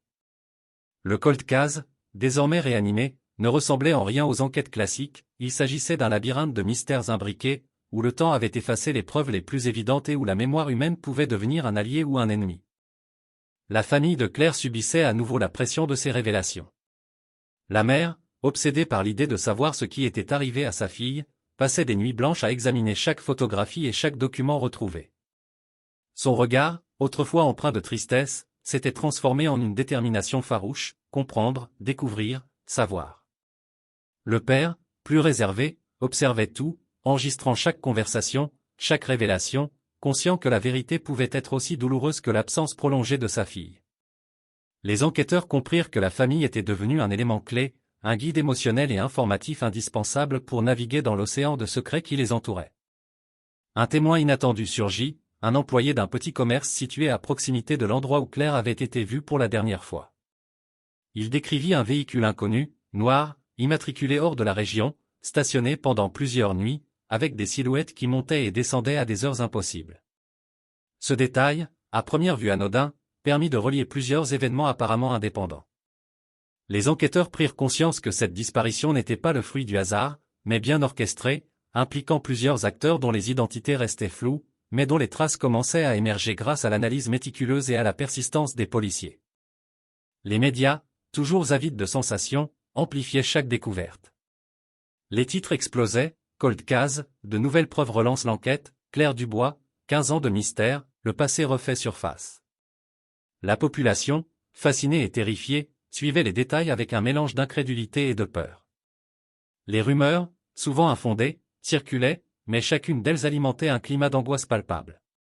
Chaque soir, les habitants jetaient un coup d'œil dans les rues, conscients que le passé pouvait frapper à nouveau, que le mystère qui avait hanté leur ville pendant 15 ans n'était pas encore terminé. Une découverte inattendue dans une ancienne boîte aux lettres permit d'identifier un indice crucial, un objet appartenant à Claire, oublié depuis des années, porteur d'empreintes digitales jusque-là jamais analysées.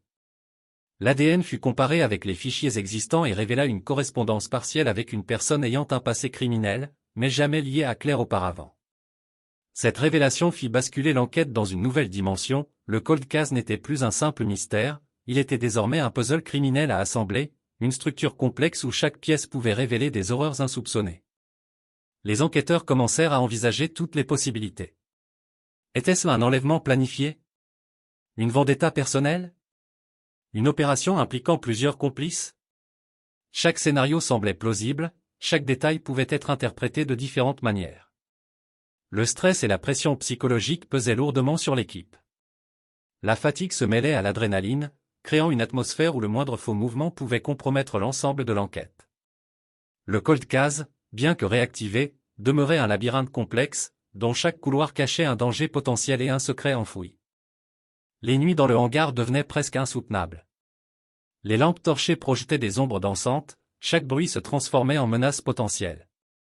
Les enquêteurs sentaient que le passé était vivant, qu'il observait, qu'il testait leur détermination. Les murs semblaient murmurer, les planches de bois craquaient comme des avertissements, et chaque document fouillé révélait de nouvelles questions plus inquiétantes que les réponses fournies. Le cold case de Claire Dubois n'était plus simplement une enquête, il était devenu une expérience sensorielle, psychologique, un affrontement direct avec le mystère et la peur. Un autre témoin fut identifié, un voisin, discret, qui affirmait avoir vu Claire discuter avec un homme qu'elle semblait craindre. Ses souvenirs, détaillés mais hésitants, permirent d'identifier un nouvel angle d'investigation. La tension monta encore d'un cran lorsque les enquêteurs réalisèrent que cette personne pourrait détenir des informations cruciales, mais que son silence passé avait contribué à la disparition de Claire. Les implications étaient énormes, chaque acteur, chaque témoin, chaque détail du passé devait maintenant être réexaminé sous une lumière nouvelle, afin de recomposer le puzzle complexe que 15 années de silence avaient rendu presque insoluble. La ville entière semblait suspendue à chaque révélation. Les habitants ressentaient cette présence invisible, cette tension qui parcourait les rues et les places, conscients qu'un secret longtemps enfoui se réveillait. Les conversations dans les cafés, les regards échangés dans les transports publics, tout était désormais filtré à travers le prisme de ce cold case ressuscité. L'angoisse collective se mêlait à l'excitation morbide, et chacun réalisait que la vérité pouvait être plus terrifiante que tout ce qu'ils avaient imaginé. Alors que la nuit s'épaississait, le hangar demeurait le centre névralgique de cette enquête haletante. Chaque indice, chaque détail, chaque découverte rapprochait la police d'une révélation qui pourrait bouleverser la ville entière. Le cold case, 15 ans après son oubli, n'était plus seulement une énigme, il était devenu une force vivante, imposant sa loi et testant la résilience de ceux qui osaient s'aventurer à le résoudre. Et dans cette obscurité épaisse, chacun comprenait que la suite de l'histoire allait transformer à jamais le regard sur le passé, sur Claire Dubois, et sur la ville qui, silencieuse pendant 15 ans, attendait désormais le dénouement. La pluie tombait maintenant avec insistance, transformant les rues en rivières luisantes et reflétant la lumière des lampadaires en éclats fantomatiques. La ville semblait étouffée sous ce voile humide, comme si le ciel lui-même pleurait pour Claire Dubois, 15 ans après sa disparition. Dans le hangar, l'air était saturé de poussière et de tension. Les enquêteurs, les mains crispées sur les lampes torchées, parcouraient les moindres recoins, chaque geste précis, chaque souffle calculé, comme s'ils craignaient de réveiller quelque chose de plus ancien et plus dangereux que le temps. Les murs, couverts de graffitis écaillés et de traces d'humidité, semblaient murmurer les secrets que la ville avait tenté d'enterrer. Ce cold case, silencieux depuis une décennie et demie, commençait à reprendre vie avec une intensité qui laissait chacun des policiers tremblant d'excitation et de peur. Une découverte inattendue fit basculer l'enquête dans une direction imprévue. Sous un tas de débris, derrière une vieille armoire renversée, fut trouvé un enregistrement audio. La cassette, fragile et décolorée par les années, contenait la voix de Claire, mais pas comme on l'aurait imaginé. Ce n'était pas un simple message d'adieu, mais un monologue désespéré, mêlé de peur et de détermination, où elle racontait des rencontres mystérieuses, des lettres codées, des appels manqués, des visages inconnus dans l'ombre. Chaque mot semblait peser, résonner dans le silence du hangar, donnant vie à une atmosphère presque palpable. Les enquêteurs écoutaient, hypnotisés, conscients que cette voix, fragile et tremblante, contenait les indices capables de révéler la vérité longtemps cachée. Les révélations étaient à la fois claires et déroutantes. Claire mentionnait des lieux spécifiques, des noms à peine compréhensibles, et surtout, un rendez-vous qu'elle avait refusé de préciser à qui que ce soit. Elle parlait de peur, mais aussi de courage, comme si elle savait que la vérité devait être préservée à tout prix. Les enquêteurs comprirent que cette voix, 15 ans plus tard, allait devenir leur guide, un fil ténu à suivre dans un labyrinthe complexe de secrets et de mensonges. Chaque écoute révélait de nouvelles pistes, de nouvelles connexions entre les personnes impliquées, et la sensation que ce cold case n'était pas un simple mystère, mais un réseau complexe orchestré avec précision. Pendant ce temps, la ville retenait son souffle.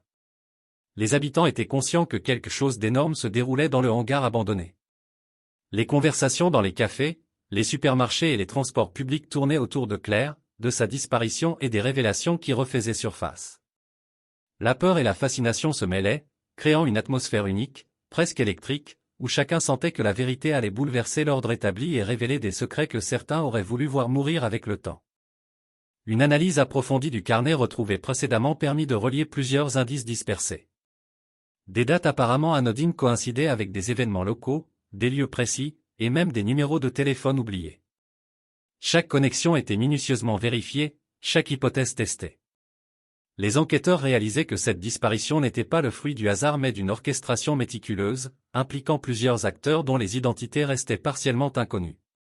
L'ampleur du réseau, révélée au fur et à mesure, suggérait que Claire avait été prise dans un engrenage beaucoup plus vaste que prévu. La famille de Claire, maintenant plongée dans le centre de l'enquête, offrait de nouvelles informations.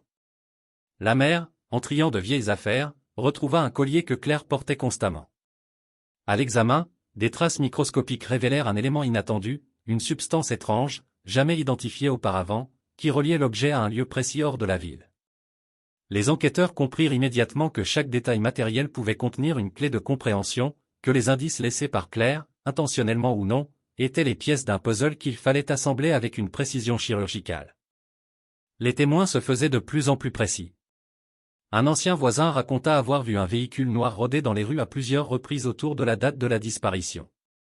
Les plaques n'étaient jamais lisibles, mais les descriptions des silhouettes à l'intérieur étaient cohérentes avec d'autres témoignages recueillis dans la ville. Ces informations permirent de relier plusieurs événements apparemment isolés et de dresser un profil plus détaillé de ceux qui pourraient être impliqués. Chaque pas rapprochait les enquêteurs de la vérité, mais augmentait aussi la tension et le risque de confrontation dangereuse. Les analyses scientifiques révélèrent de nouveaux détails. Les fibres, les traces de saleté et même les résidus chimiques retrouvés sur les objets personnels de Claire indiquaient des lieux et des contacts jamais identifiés auparavant. L'expertise technologique permit de reconstruire des scènes, de superposer des données anciennes et récentes, et de découvrir des anomalies qui avaient échappé aux enquêteurs initiaux. Chaque découverte était une lueur dans l'obscurité, mais aussi une porte vers des révélations potentiellement choquantes. Le cold case se transformait progressivement en une enquête multidimensionnelle, mêlant science, mémoire, intuition et perspicacité criminelle. Les nuits étaient de plus en plus longues pour les équipes sur le terrain.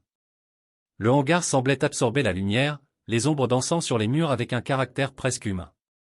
Chaque craquement, chaque souffle, chaque geste était enregistré, analysé et recoupé. La peur devenait un instrument de vigilance, l'enquête ne pouvait tolérer aucune erreur. Le passé, à travers ces murs silencieux, semblait observer, évaluer, défier les enquêteurs à continuer malgré le poids de 15 années de mystère. La tension monta d'un cran lorsque des photographies anciennes, prises dans les jours précédant la disparition, révélèrent la présence d'une silhouette jamais identifiée derrière Claire. L'image était floue, mais la posture, l'ombre et la proximité indiquaient un lien inquiétant. Les enquêteurs comprirent que cette personne pourrait être la clé de l'énigme, mais son absence de toute trace officielle rendait l'investigation extrêmement délicate. La chasse à l'individu devint prioritaire, mais chaque piste semblait se transformer en un labyrinthe où la vérité se cachait derrière des doubles fonds de mensonges et de dissimulation. La ville, consciente de l'intensité de l'enquête, commença à ressentir une atmosphère étrange, presque irréelle. Les habitants, tout en vaquant à leurs occupations, portaient un œil inquiet sur leur environnement. Les rues semblaient plus silencieuses, les regards échangés plus rapides et méfiants. La disparition de Claire, longtemps reléguée à l'oubli, avait repris une existence tangible dans la mémoire collective. Les rumeurs circulaient, certaines basées sur des faits, d'autres sur des interprétations et des suppositions, mais toutes contribuaient à la sensation que le cold case avait réveillé un passé que la ville n'était pas prête à affronter. L'intensité de l'enquête atteignit un point critique lorsque les analyses ADN permirent d'établir un lien entre plusieurs indices matériels et un suspect potentiel identifié dans une base de données ancienne. La révélation choqua l'équipe, le suspect avait été présent dans la ville à l'époque, mais avait échappé à toute identification. Ce lien, bien que partiel, ouvrait de nouvelles possibilités et promettait de démêler les complexités du cold case. Chaque enquêteur comprit que la suite de l'enquête nécessiterait prudence, stratégie et un courage à toute épreuve, car la vérité approchait avec une intensité quasi menaçante. Alors que l'aube approchait, le hangar demeurait le théâtre d'une bataille silencieuse entre le passé et le présent.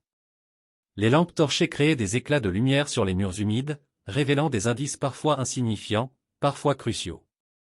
Les enquêteurs savaient que chaque moment comptait, que chaque détail pouvait être la pièce manquante qui, assemblée, révélerait la destinée de Claire. Le cold case, longtemps endormi, devenait une entité vivante, imposant sa loi et testant la détermination de ceux qui s'y aventuraient. Dans le silence de la nuit, chacun comprenait que les révélations à venir ne seraient pas seulement une conclusion, mais une confrontation avec un passé chargé de mystère, de peur et de douleur, et que la ville, 15 ans après, n'était plus la même. Le matin se levait à peine, et la ville semblait encore engourdie par la tension de la nuit passée. Le hangar, silencieux et humide, était devenu le centre nerveux d'une enquête qui défiait le temps et la mémoire. Les enquêteurs, les yeux rougis par les longues heures de veille, scrutaient chaque détail, chaque fragment retrouvé, conscients que le moindre élément pouvait être déterminant. 15 ans de silence pesaient lourdement sur eux, et la sensation d'urgence se mêlait à la fatigue et à l'angoisse. Chaque respiration semblait chargée de mystère, chaque craquement dans le bois ou le métal résonnait comme un avertissement. Le cold case reprenait vie, et avec lui, la peur et la fascination de la ville entière. Un indice inattendu fit basculer la direction de l'enquête. Parmi les lettres codées retrouvées, une page avait été soigneusement détachée et conservée dans un carnet secondaire. Cette page contenait une série de chiffres et de lettres apparemment aléatoires, mais qui, après une analyse minutieuse, correspondaient à un calendrier de rendez-vous et de lieux précis. L'équipe, épuisée mais déterminée, comprit que Claire n'avait pas été victime du hasard, sa disparition était planifiée, méthodique, et chaque déplacement était consigné, à l'abri des regards. La tension monta d'un cran, le cold case devenait de plus en plus tangible, et l'idée qu'il pourrait enfin être résolu rapprochait l'équipe de la vérité, mais augmentait également le danger. Les enquêteurs décidèrent de retracer les lieux mentionnés dans le carnet. Chaque site, bien que modifié par le temps, révélait des indices presque invisibles, des traces de pas anciennes, des objets abandonnés, des marques sur les murs. Chaque découverte semblait confirmer que Claire avait été suivie, observée, et que son entourage immédiat n'était peut-être pas aussi innocent qu'il y paraissait. La ville entière se transforma en un théâtre de secrets, où chaque recoin pouvait receler un fragment de vérité. Le suspense était palpable, la peur sourde mais constante, et la nécessité de comprendre devenait une obsession pour tous ceux impliqués. Les proches de Claire furent de nouveau interrogés, et leurs souvenirs, parfois fragmentés, commençaient à prendre un sens cohérent. Un ancien collègue évoqua des rendez-vous secrets dans des lieux isolés, des conversations interrompues, des regards inquiétants. Une voisine mentionna des véhicules inhabituels et des silhouettes furtives près de la maison de Claire. Chaque témoignage était minutieusement recoupé, et chaque détail, aussi insignifiant qu'il puisse paraître, contribuait à reconstituer le puzzle complexe de la disparition. Les enquêteurs réalisaient que la résolution du cold case nécessiterait une précision extrême et une persévérance à toute épreuve. Une percée majeure survint lorsque l'analyse d'un objet retrouvé dans le hangar révéla des empreintes digitales partiellement effacées. L'ADN correspondait à une personne jamais interrogée auparavant, un individu ayant un passé criminel et des liens indirects avec Claire. La tension explosa, la présence de ce suspect ouvrait une dimension nouvelle à l'enquête. Chaque mouvement de l'équipe devait désormais être planifié avec soin, car la confrontation avec le passé pouvait s'avérer dangereuse. Le cold case n'était plus seulement un mystère à résoudre, il était devenu un jeu d'ombre et de lumière, un affrontement entre la vérité et le temps. Les médias amplifièrent chaque découverte, créant une pression supplémentaire sur la police et sur la ville. Les titres étaient sensationnels, cold case, un ADN relance l'enquête, 15 ans de mystère sur Claire Dubois, un indice majeur bouleverse l'affaire. La population, fascinée et effrayée, suivait chaque développement avec un mélange d'excitation morbide et de crainte. La ville entière semblait retenir son souffle, consciente que le passé refaisait surface et que la vérité, lorsqu'elle émergerait, aurait des conséquences profondes pour tous. Les nuits dans le hangar étaient devenues presque insoutenables. Les lampes torchées projetaient des ombres mouvantes, les craquements de bois résonnaient comme des avertissements, et chaque geste des enquêteurs était analysé et documenté. Le passé semblait vivant, observant chaque mouvement, testant la résilience de ceux qui osaient s'approcher trop près. Le cold case n'était plus une enquête ordinaire, il était un labyrinthe psychologique, un défi pour l'intuition, la patience et le courage des policiers. Un nouvel indice fit surface, un enregistrement vidéo oublié, datant de quelques jours avant la disparition de Claire, trouvé dans un ancien appareil photo développé récemment. La vidéo montrait Claire en conversation avec une personne dont le visage restait hors du cadre, mais dont la gestuelle et la voix trahissaient une tension palpable. L'analyse minutieuse révéla des détails auparavant ignorés, des symboles sur un mur, un geste particulier de la main, des objets disposés de manière étrange. Chaque image était décortiquée, chaque mouvement interprété. Les enquêteurs comprirent que Claire avait tenté de laisser des indices, de communiquer, mais que ses efforts avaient été noyés dans l'oubli et la négligence des témoins et de l'époque. Le réseau impliqué dans la disparition commençait à se dessiner. Les enquêteurs identifièrent des liens entre plusieurs individus jamais suspectés auparavant, des connaissances de Claire, des voisins, des personnes travaillant dans l'ombre pour des motifs obscurs. Chaque connexion ajoutait une dimension nouvelle à l'affaire, et l'ampleur de la conspiration devenait de plus en plus évidente. La ville elle-même était devenue un personnage dans ce drame, portant les cicatrices d'un secret profondément enfoui. Alors que les indices s'accumulaient, la police réalisa que certaines réponses nécessiteraient de plonger dans des souvenirs douloureux, de confronter des témoins à leur passé et d'affronter la résistance de ceux qui souhaitaient que le mystère reste entier. La peur et l'angoisse se mêlaient à la détermination, créant une atmosphère de tension extrême. Chaque nouvelle découverte apportait une dose de soulagement mais aussi de danger accru. Le cold case n'était plus un simple dossier, c'était une entité vivante, imposant son rythme et sa loi. Les analyses scientifiques poussèrent encore plus loin. Des fibres retrouvées sur des vêtements, des traces de produits chimiques, des objets personnels révélèrent des lieux et des contacts inconnus jusqu'alors. Chaque micro-détail était recoupé avec les témoignages et les archives anciennes, dessinant un tableau complexe et inquiétant. Les enquêteurs comprirent que la disparition de Claire était le résultat d'un engrenage minutieux, planifié depuis longtemps, et que la résolution complète nécessiterait de relier chaque fragment de preuve avec une précision chirurgicale. L'angoisse monta encore lorsque l'équipe découvrit un lien entre le suspect identifié par l'ADN et une série d'événements mystérieux survenus dans la ville à l'époque. Des disparitions mineures, des comportements suspects, des témoignages passés qui prenaient maintenant un sens. Le cold case s'épaississait, révélant une complexité inattendue et un danger latent pour ceux qui cherchaient à dévoiler la vérité.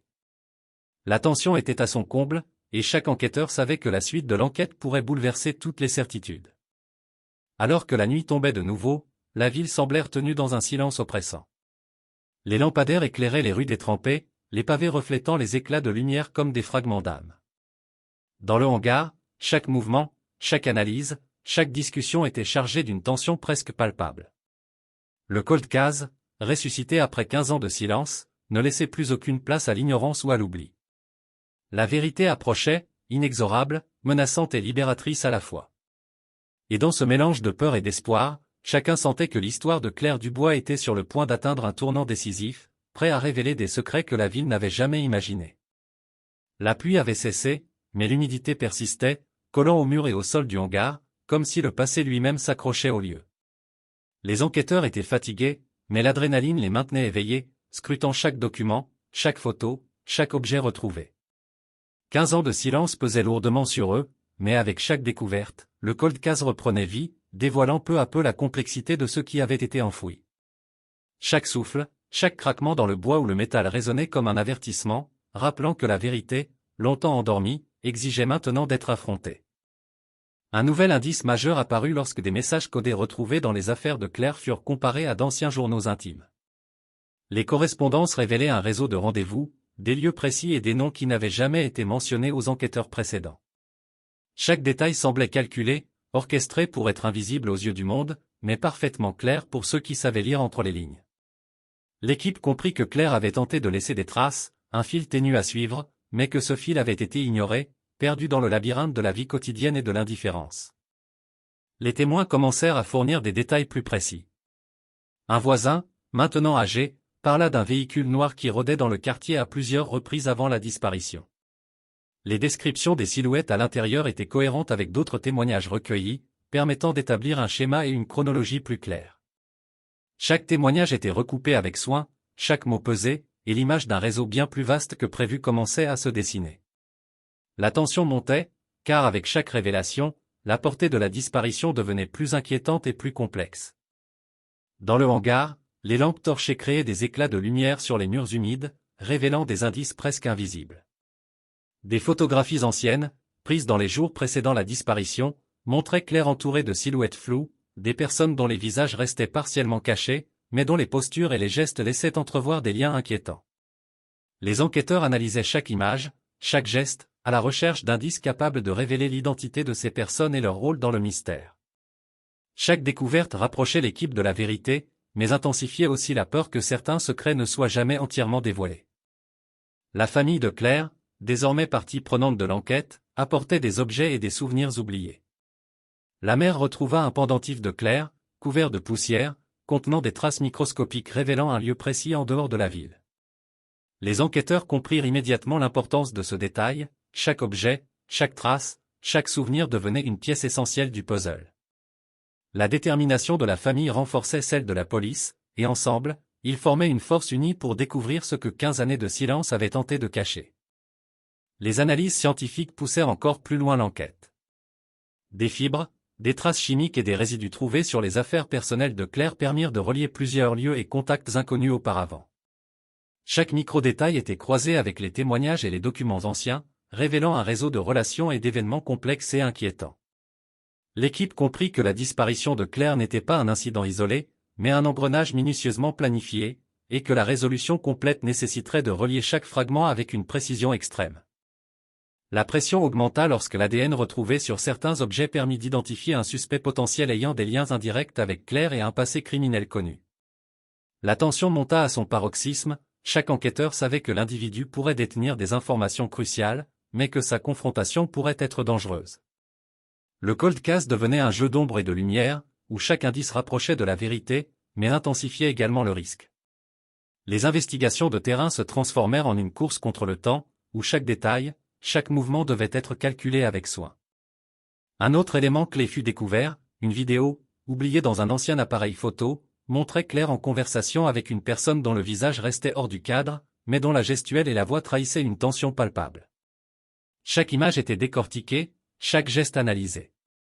Les enquêteurs réalisèrent que Claire avait tenté de communiquer des indices cruciaux avant sa disparition, mais que ces tentatives avaient été noyées dans le silence et l'oubli.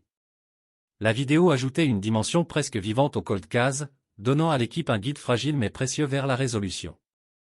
Le réseau impliqué dans la disparition se précisait. Les enquêteurs identifièrent des liens entre plusieurs individus, connaissances, voisins, personnes de l'ombre. Chaque nouvelle connexion révélait l'étendue de la conspiration et la minutie avec laquelle Claire avait été surveillée et manipulée. La ville, silencieuse depuis 15 ans, devenait un personnage actif dans l'histoire, portant les cicatrices d'un secret longtemps enfoui. Les habitants, conscients de l'ampleur des révélations, se mêlaient à la tension collective, chacun observant, écoutant, spéculant, conscient que le passé était sur le point de ressurgir.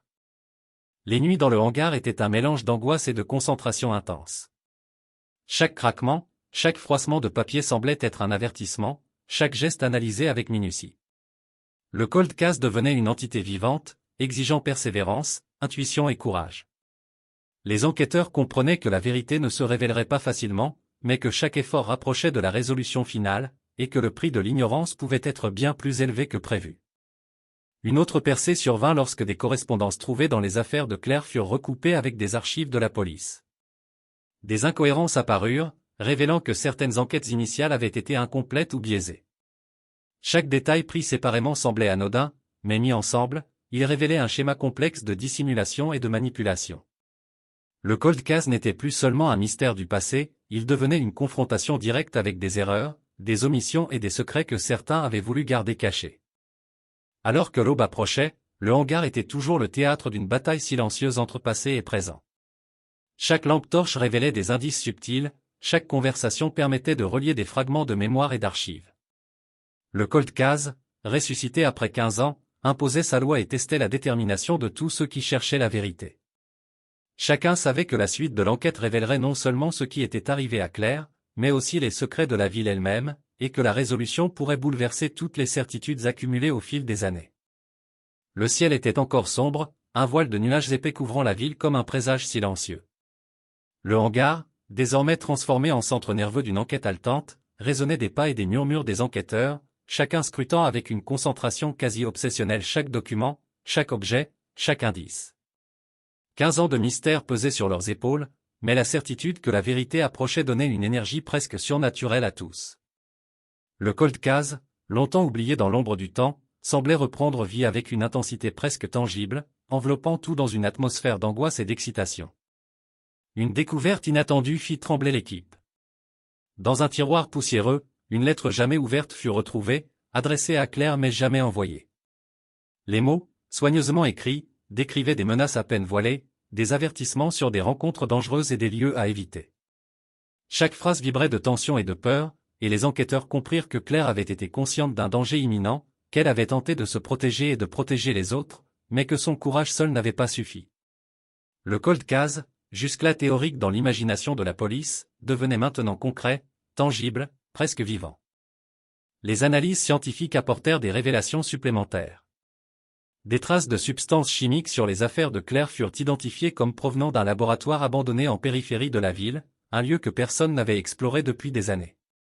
Les enquêteurs s'y rendirent, guidés par l'espoir et la crainte, et découvrirent des objets laissés, des traces de passage, comme si quelqu'un avait orchestré les événements avec une précision presque clinique.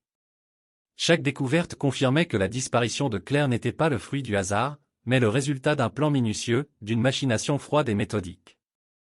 La famille de Claire, malgré les années de silence, s'impliquait désormais avec une intensité nouvelle. La mère, tenant dans ses mains des objets autrefois banals, observait les détails avec une perspicacité née de l'amour et de l'angoisse accumulée. Le père, plus réservé, notait chaque nuance, chaque détail, conscient que la vérité pouvait être plus cruelle que l'absence prolongée de sa fille. Ensemble, ils formaient un pont entre le passé et le présent, offrant à l'enquête des informations émotionnelles et contextuelles indispensables. Les témoins se faisaient plus précis. Un voisin âgé évoqua des véhicules stationnés à des endroits inhabituels, des silhouettes silencieuses observant la maison de Claire. Ces détails, recoupés avec les lettres et les objets découverts, permirent de dresser un schéma plus cohérent de l'étrange réseau qui entourait la disparition. Chaque connexion révélait de nouvelles pistes, mais augmentait également le sentiment que certains secrets restaient profondément enfouis, prêts à surgir au moment le plus inattendu. Une analyse approfondie des vidéos et photographies récupérées révéla des indices cruciaux. Des gestes, des expressions, des positions précises d'objets permettaient de reconstituer partiellement les déplacements de Claire et les interactions avec des individus inconnus.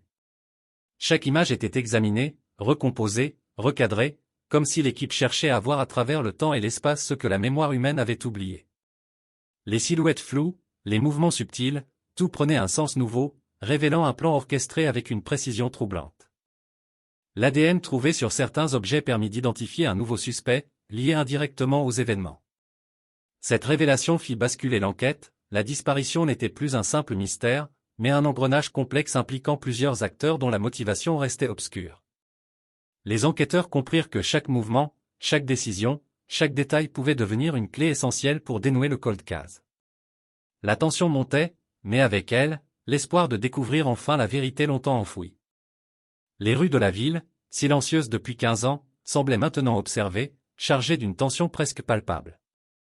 Les habitants sentaient que le passé refaisait surface, que la disparition de Claire, longtemps ignorée, devenait une préoccupation collective. Les rumeurs circulaient, certaines fondées, d'autres exagérées, mais toutes contribuaient à l'atmosphère lourde et électrique qui enveloppait la ville. Chaque détail trouvé par la police devenait un sujet de fascination et de peur pour la population. Les nuits dans le hangar étaient désormais un mélange d'angoisse et de concentration intense. Chaque craquement, chaque froissement de papier ou de plastique était interprété comme un signal, chaque geste analysé avec une précision presque obsessionnelle. Le cold case semblait avoir sa propre vie, testant la résilience des enquêteurs, défiant leur patience, leur intuition et leur courage. Chaque indice rapprochait de la vérité, mais chaque révélation soulevait de nouvelles questions, augmentant l'angoisse et la fascination simultanément. Un enregistrement audio, découvert dans une boîte oubliée, montrait Claire parlant de lieux et de personnes avec une précision inquiétante. Ces mots, tremblants mais déterminés, révélaient qu'elle avait tenté de documenter son parcours et les dangers auxquels elle faisait face. L'équipe réalisa que Claire avait laissé des indices, une trace invisible mais tangible, destinée à ceux qui chercheraient à comprendre son destin. Chaque mot était analysé, décortiqué, et permettait de reconstituer des éléments du puzzle longtemps négligés. Le réseau entourant Claire se précisait. Des liens entre voisins, connaissances, et individus de l'ombre commençaient à apparaître, révélant une orchestration minutieuse de sa disparition. Chaque découverte augmentait la complexité de l'affaire, mais fournissait également des points d'ancrage pour avancer. La ville elle-même semblait devenir un personnage actif dans ce drame, portant les cicatrices d'un secret profondément enfoui et attendant que la vérité éclate enfin. Les enquêteurs comprirent que certaines réponses nécessiteraient de confronter des témoins à leur passé, de revisiter des lieux oubliés, et de naviguer dans un labyrinthe de mémoire et d'émotions. La peur et l'angoisse se mêlaient à la détermination, créant une tension extrême et une atmosphère presque palpable. Chaque nouvelle découverte apportait un mélange de soulagement et de danger accru. Le cold case n'était plus un simple dossier, mais une entité vivante, imposant sa loi et testant la résilience de ceux qui s'y aventuraient. Les analyses scientifiques révélaient encore de nouvelles pistes, des fibres, des traces chimiques et des objets personnels permettaient de relier plusieurs lieux et contacts inconnus jusqu'alors. Chaque micro-détail était recoupé avec les témoignages et les archives anciennes, dessinant un tableau inquiétant et complexe. L'équipe comprit que la disparition de Claire était le résultat d'un engrenage minutieux, planifié depuis longtemps, et que la résolution complète nécessiterait de relier chaque fragment avec une précision chirurgicale. Alors que l'aube approchait, le hangar demeurait le théâtre d'une bataille silencieuse entre le passé et le présent. Chaque lampe torche révélait des indices subtils, chaque conversation permettait de relier des fragments de mémoire et d'archives. Le cold case, ressuscité après 15 ans, imposait sa loi et testait la détermination de tous ceux qui cherchaient la vérité. Chacun savait que la suite de l'enquête révélerait non seulement ce qui était arrivé à Claire, mais aussi les secrets de la ville elle-même, et que la résolution pourrait bouleverser toutes les certitudes accumulées au fil des années. Le matin s'installait avec un silence lourd, presque oppressant, sur la ville.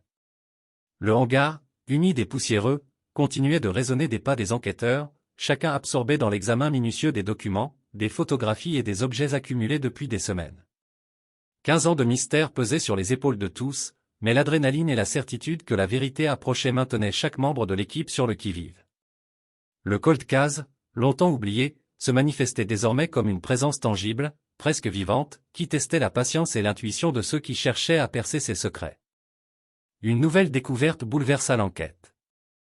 Dans une vieille armoire scellée, des dossiers annotés à la main furent retrouvés, mentionnant des rencontres secrètes, des déplacements précis et des individus non identifiés. Les notes révélaient une orchestration méthodique, une précision inquiétante dans la manière dont la disparition de Claire avait été planifiée. Chaque mot semblait peser, chaque détail intentionnel, comme si quelqu'un avait voulu que, même après 15 ans, la vérité puisse être reconstituée par ceux qui savaient lire entre les lignes. Le cold case prenait une dimension presque surnaturelle, où le temps semblait se plier aux indices laissés. Les témoins apportèrent des informations nouvelles. Un ancien collègue se souvenait d'un véhicule noir stationné à proximité de la maison de Claire, observant ses allées et venues. Un voisin mentionna des silhouettes furtives à la tombée de la nuit, des présences que personne n'avait remarquées à l'époque. Chaque récit, recoupé avec les lettres et les objets découverts, permettait de reconstituer un réseau complexe d'observations et d'interactions. L'équipe comprit que Claire avait été surveillée de près, et que chaque geste, chaque déplacement avait été minutieusement enregistré par des yeux invisibles. Les analyses scientifiques révélèrent des informations cruciales. Des fibres et des résidus chimiques trouvés sur des objets personnels de Claire permirent de relier plusieurs lieux inconnus jusqu'alors. Les enquêteurs purent ainsi reconstruire des trajectoires, établir des points de rencontre et identifier des zones à fouiller. Chaque micro-détail, chaque trace minuscule devenait une pièce essentielle pour reconstituer la chronologie et comprendre l'étendue de la machination derrière le cold case. La tension montait, chaque indice révélant l'ampleur de ce qui avait été soigneusement caché. La famille de Claire s'impliquait de plus en plus. La mère, en triant de vieux papiers et souvenirs, retrouva des objets qui semblaient anodins, mais qui contenaient des indices microscopiques révélant des lieux précis et des contacts oubliés.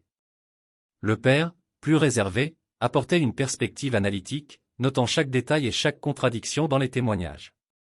Ensemble, ils formaient un pont entre le passé et le présent, fournissant des informations cruciales pour avancer dans l'enquête et comprendre les motivations des individus impliqués.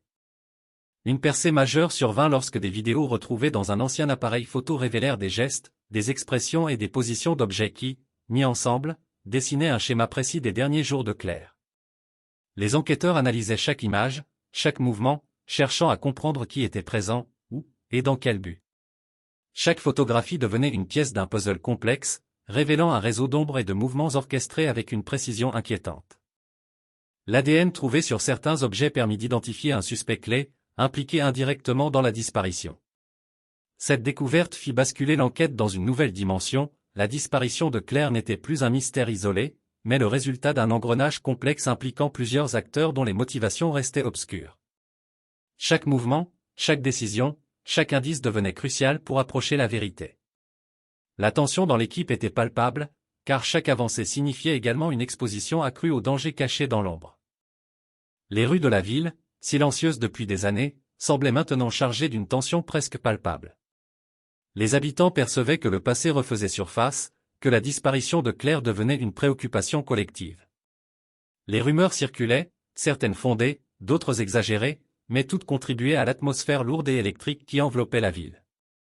Chaque nouveau détail trouvé par la police devenait un sujet de fascination et de crainte, et la population suivait avec un mélange d'excitation et d'appréhension. Les nuits dans le hangar étaient un mélange d'angoisse et de concentration intense. Chaque craquement, chaque froissement de papier ou de plastique était interprété comme un signal, chaque geste analysé avec une précision presque obsessionnelle. Le cold case semblait avoir sa propre vie, défiant la résilience des enquêteurs et testant leur patience et leur intuition. Chaque indice rapprochait de la vérité, mais chaque révélation soulevait de nouvelles questions, intensifiant à la fois la peur et la fascination. Un enregistrement audio découvert récemment montrait Claire décrivant des lieux et des personnes avec une précision inquiétante. Ces mots, tremblants mais déterminés, révélaient qu'elle avait tenté de documenter son parcours et les dangers auxquels elle était confrontée. L'équipe comprit que Claire avait laissé une trace, un fil ténu destiné à ceux qui chercheraient à comprendre son destin. Chaque mot était analysé, décortiqué, et contribuait à reconstituer un élément du puzzle longtemps négligé, éclairant des détails qui échappaient depuis 15 ans. Le réseau entourant Claire commençait à prendre forme. Des liens entre voisins, connaissances et individus de l'ombre se dessinaient, révélant une orchestration minutieuse de sa disparition. Chaque découverte augmentait la complexité de l'affaire mais fournissait également des points d'ancrage pour avancer. La ville elle-même devenait un personnage dans ce drame, portant les cicatrices d'un secret profondément enfoui et attendant que la vérité éclate enfin. Les enquêteurs comprirent que certaines réponses nécessiteraient de confronter des témoins à leur passé, de revisiter des lieux oubliés, et de naviguer dans un labyrinthe de mémoire et d'émotions. La peur et l'angoisse se mêlaient à la détermination, créant une tension extrême et une atmosphère presque palpable. Chaque nouvelle découverte apportait un mélange de soulagement et de danger accru. Le cold case n'était plus un simple dossier, mais une entité vivante, imposant sa loi et testant la résilience de ceux qui s'y aventuraient. Alors que l'aube approchait, le hangar demeurait le théâtre d'une bataille silencieuse entre le passé et le présent. Chaque lampe torche révélait des indices subtils, chaque conversation permettait de relier des fragments de mémoire et d'archives. Le cold case, ressuscité après 15 ans, imposait sa loi et testait la détermination de tous ceux qui cherchaient la vérité. Chacun savait que la suite de l'enquête révélerait non seulement ce qui était arrivé à Claire, mais aussi les secrets de la ville elle-même, et que la résolution pourrait bouleverser toutes les certitudes accumulées au fil des années. Le vent sifflait à travers les interstices du hangar, emportant avec lui une odeur de poussière et de métal froid, comme si le passé lui-même soufflait ses secrets aux enquêteurs. 15 ans de silence pesaient toujours, mais chaque découverte récente avait rendu le cold case tangible, presque oppressant. Les lampes torchées balayaient les murs humides, révélant des traces, des inscriptions presque effacées, des objets abandonnés depuis des années.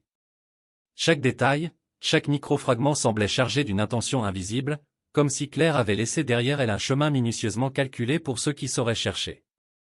L'équipe découvrit un carnet, soigneusement caché derrière une étagère branlante.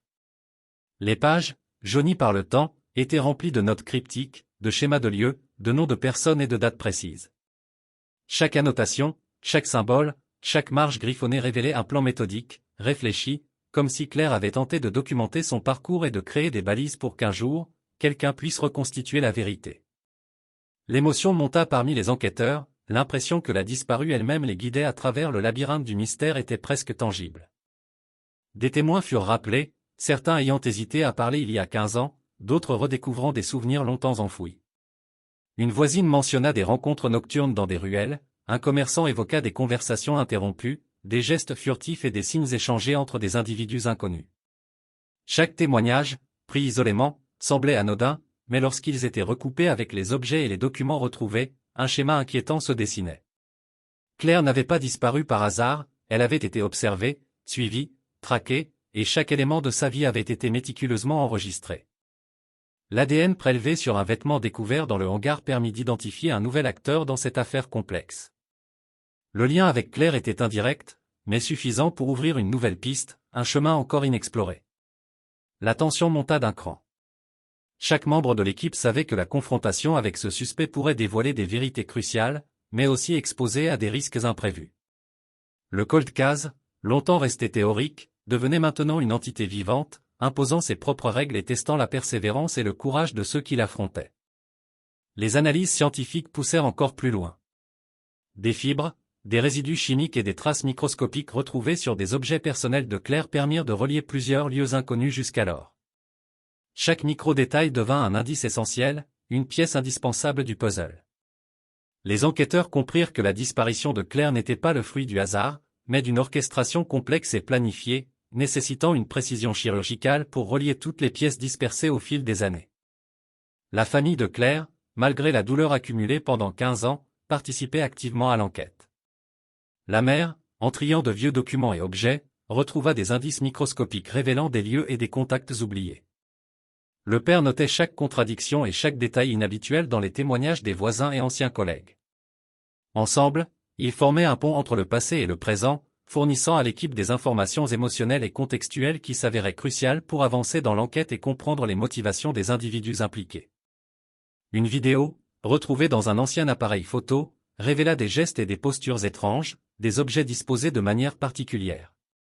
Les enquêteurs analysaient chaque mouvement, chaque expression, cherchant à identifier les personnes présentes et à comprendre leurs intentions. Chaque image était décortiquée, recomposée, recadrée, comme si le temps lui-même pouvait être déchiffré à travers les traces laissées.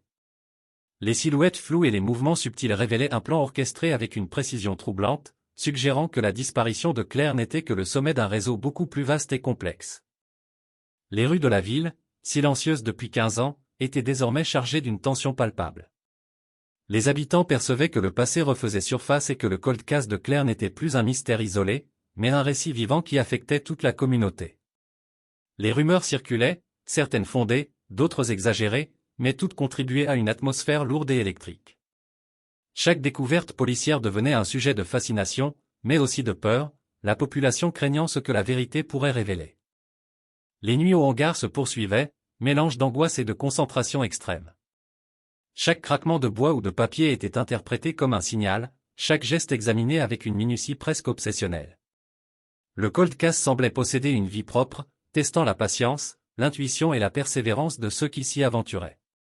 Chaque indice rapprochait de la vérité, mais soulevait de nouvelles questions, augmentant l'angoisse et la fascination simultanément.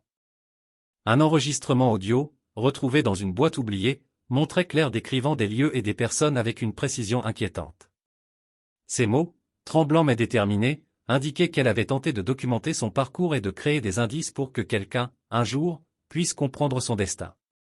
Chaque mot était analysé, décortiqué, et permettait de reconstituer un élément du puzzle longtemps négligé, offrant des éclairages nouveaux sur des détails ignorés pendant 15 ans. Le réseau entourant Claire se précisait davantage. Les liens entre voisins, connaissances et individus inconnus prenaient forme, révélant une orchestration méthodique de sa disparition. Chaque découverte compliquait l'affaire, mais fournissait également des points d'ancrage indispensables pour avancer. La ville elle-même semblait devenir un personnage dans cette histoire, portant les cicatrices d'un secret profondément enfoui et attendant le moment où la vérité éclaterait enfin. Les enquêteurs comprirent que certaines réponses nécessiteraient de confronter les témoins à leur passé, de revisiter des lieux oubliés, et de naviguer dans un labyrinthe de mémoire et d'émotions. La peur et l'angoisse se mêlaient à la détermination, créant une tension extrême et une atmosphère presque palpable. Chaque nouvelle découverte apportait un mélange de soulagement et de danger accru. Le cold case n'était plus un simple dossier, il était devenu une entité vivante, imposant sa loi et testant la résilience de ceux qui s'y aventuraient. Alors que l'aube approchait, le hangar demeurait le théâtre d'une bataille silencieuse entre le passé et le présent. Chaque lampe torche révélait des indices subtils, chaque conversation permettait de relier des fragments de mémoire et d'archives. Le cold case, ressuscité après 15 ans, imposait sa loi et testait la détermination de tous ceux qui cherchaient la vérité. Chacun savait que la suite de l'enquête révélerait non seulement ce qui était arrivé à Claire, mais aussi les secrets de la ville elle-même, et que la résolution pourrait bouleverser toutes les certitudes accumulées au fil des années. La ville s'éveillait sous un ciel gris, une lumière froide filtrant à travers les nuages bas, comme si le temps lui-même retenait son souffle. Le hangar, transformé en centre névralgique de l'enquête, résonnait encore des pas et des murmures des enquêteurs, chacun absorbé dans l'examen minutieux des preuves accumulées.